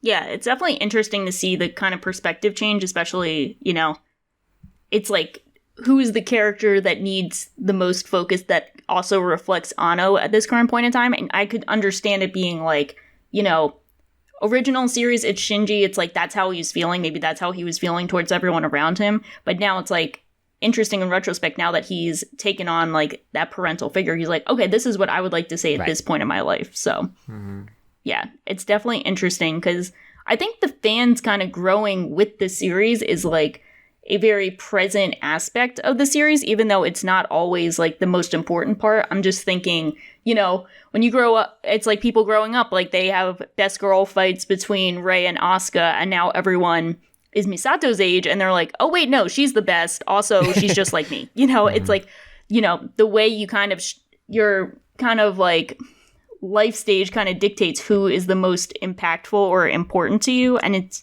interesting to see that applies to the fans and Anno as well. And talking about people Presumably. growing up with it, Shah, you have provided a great segue into the last subject I wanted to talk about on this. Ooh. Which was, so earlier I mentioned, someone brought up the moment that they flash back to the beach from the end of Eva.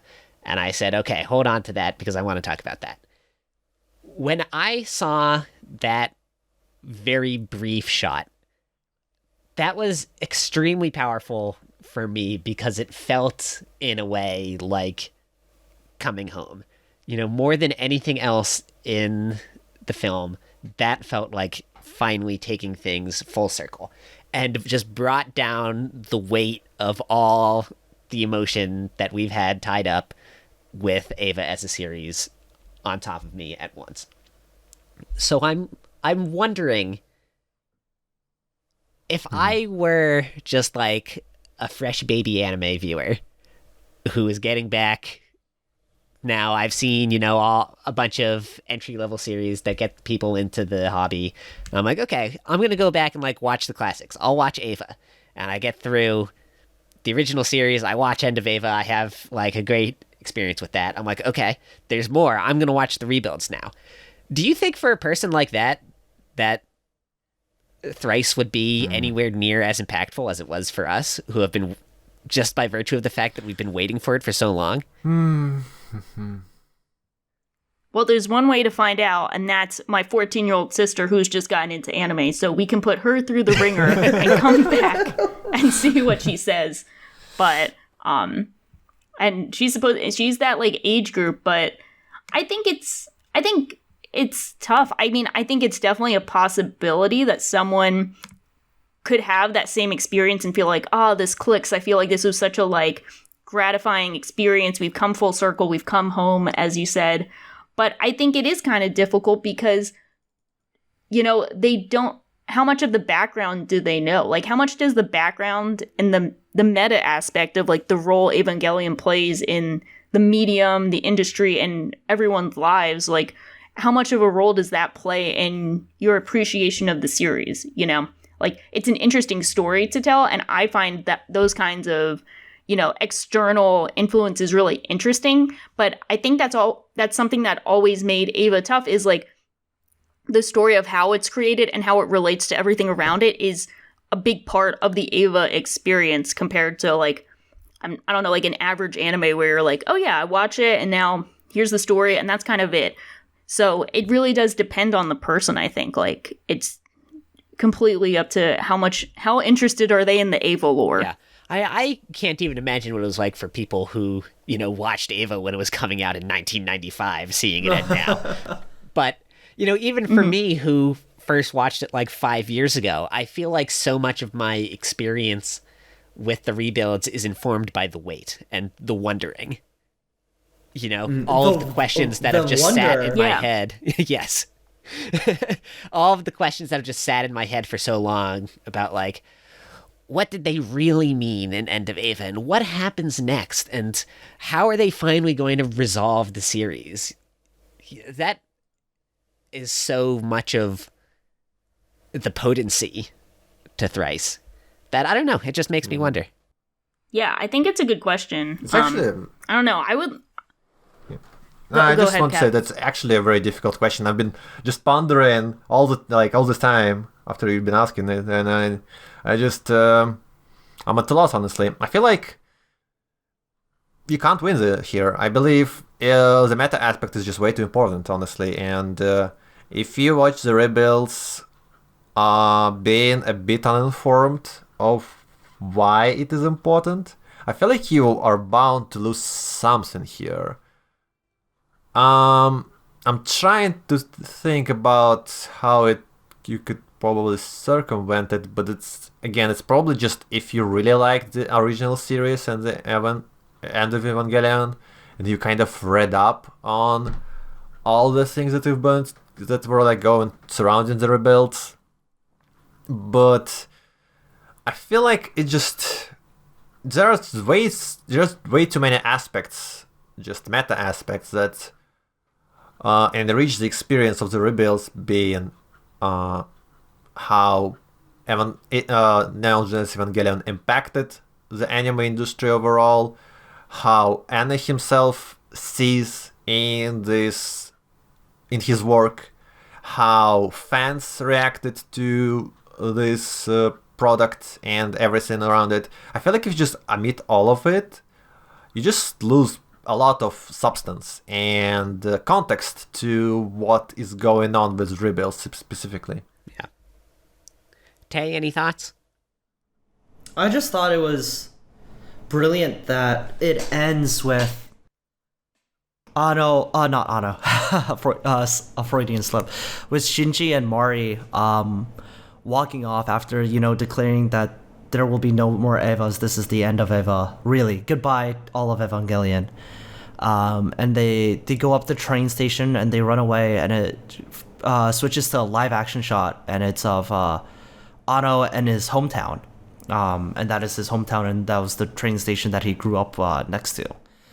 And if I had a nickel for every anime of the last, I don't know, 5 years that was worked on by former Gainax staff, that end with an Evangelion focus that ended with a live action shot, I would have 2 nickels.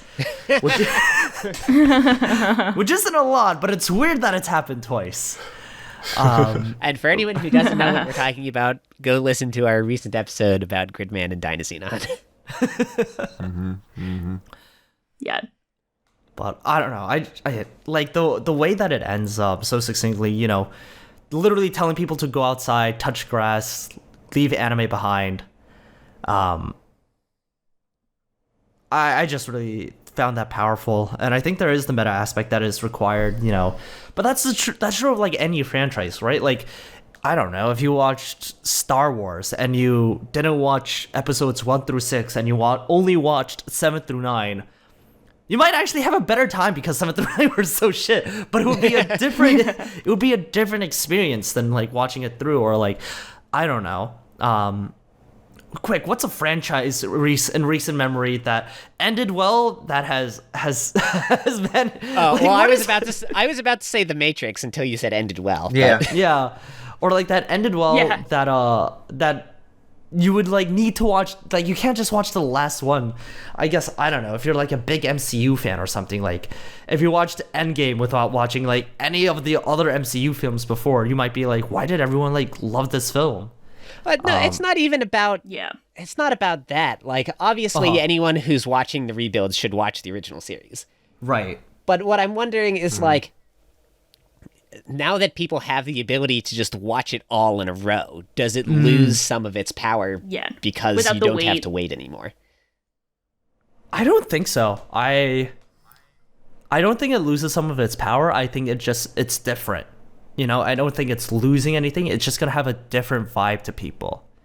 Like, it'll just because something means something different to each person doesn't mean that it means any less to that specific person. You know, Right. and that's how I feel about Yeah. these. You know, like I came to Eva a lot later than some people. I was like a sophomore in college, and you know, I was a lot older than some people who watched it when they were like kids or when they were in high school or middle school. Some people who are older who are watching for the first time. Everything is different, but I don't think that takes away from what Evangelion can mean. In fact, I think that's one of the most empowering parts of Evangelion is the fact that you can approach it at any point in time in your life and take away, and any time in its production history and take away something different. When I was watching the Evangelion TV series, and then I watched rebuilds 1 through 3 immediately after because they were all out at that point, it was very different than on my most recent rewatch when I watched 1 through 3 in anticipation of 3.0 plus 1.0. And then this past week, when my friend was over and he hadn't seen the rebuilds yet, or 3.0 as well as 3.0 plus 1.0, that also gave me a different perspective, having known what happens in 3.0 plus 1.0 and then rewatching 3.33. Each time I come to Eva, I get something new out of it, and also brings out something, I guess, old from it that I associate with it. And I think the constant evolution of Eva is one of the reasons why we don't need more of it. And one of the reasons why Otto says to move past it is because you don't want to just dwell on everything that came before, but you take it with you, I guess. But you don't need any new Evangelion. You don't need anything more. Just grow up and live life, kind of deal. Yeah. To build up a bit on what you said just now, I feel like it's very important to not gatekeep new fans of Eva, and just like say, oh, you didn't wait for it to like read it. Oh, you miss out on the context. You don't know what is it. Now let me explain you. Like, don't be like that. Don't be those two people. Right. When my sister watches it and gives it like a 5, and I'm like, you didn't understand. You have to No. wait If they 27 don't like years. it, Damn if they don't like it, it's okay to bully them. Yes. You're not. If Yeah. they do Yeah, like okay. it, you're not allowed to bully them and say that they don't get it like you do. You're liking Okay. it wrong. Yeah. Yeah. Don't be like that. You watched it wrong. Yeah, we'll find out. To be To be determined. Yeah, but I do think it is, as we were kind of talking about, like, with some franchises that, like, you know, I think Star Wars is actually a really good comparison, but I don't think you could get the same experience with other franchises unless they were, like, medium defining, like Star Wars and Ava. Like, you know, we don't really need, I don't want to get too critical, but, like, I don't think we need a rebuild of Steins Gate. Like, I mean, I think they are making more Steins Gate properties, but, like, that didn't really have the same impact on everything like Ava did. So I think it, like, the meta aspect is a bit less impactful than it is with Ava. So I think it just goes to show how much of a unique experience it is, just like watching it, thinking about it, and seeing the impact on the medium. All right. Well, if you, dear listener, are a person in the future who has only just recently gotten into Ava and watched them all in a row, let us know what you think. I am legitimately very curious how the experience of consuming the series as a newcomer will be different now that there is a conclusive ending to it. So reach out to us. And Tay, why don't you let everyone know where they can do that? Yeah, so you can always leave comments below in the YouTube channel for the Tokyo Podfathers, which, you know, again, first time, you know, long time listener, first time caller. We're so excited to be on this rebuild of the podcast, which we are now doing twice upon a time. You know, this is our second iteration. But yeah, you can leave it comment there. You can also follow us on Spotify, on Apple iTunes, or not Apple iTunes, Apple Podcasts, YouTube. We also we're on Simplecast. You can find our RSS feed, all of that and more, plus on Twitter at Tokyo Podfathers. And also, when you do listen to this and you get to the end, thank you so much for listening, and please help bully Sinrus into getting a Twitter so we can finally get them to see Help us bully them. Yes, so they can finally be exposed to all the terrible takes that people have on anime, and they can finally understand how fucked humanity is. Wow, you sell it hope so in well. Society. Every time Sinrus has asked should they make a Twitter, I've been like, I mean, like, yeah, but no, maybe no, yeah, maybe no, but like, also come on and join us. When are we getting the rebuild of Twitter? That's all I'm saying. Well, the CEO is stepping down, so we might get a rebuild of Twitter. All right. So. And on that note, thank you everyone for listening. That's it for us, and we'll see you next week. Services.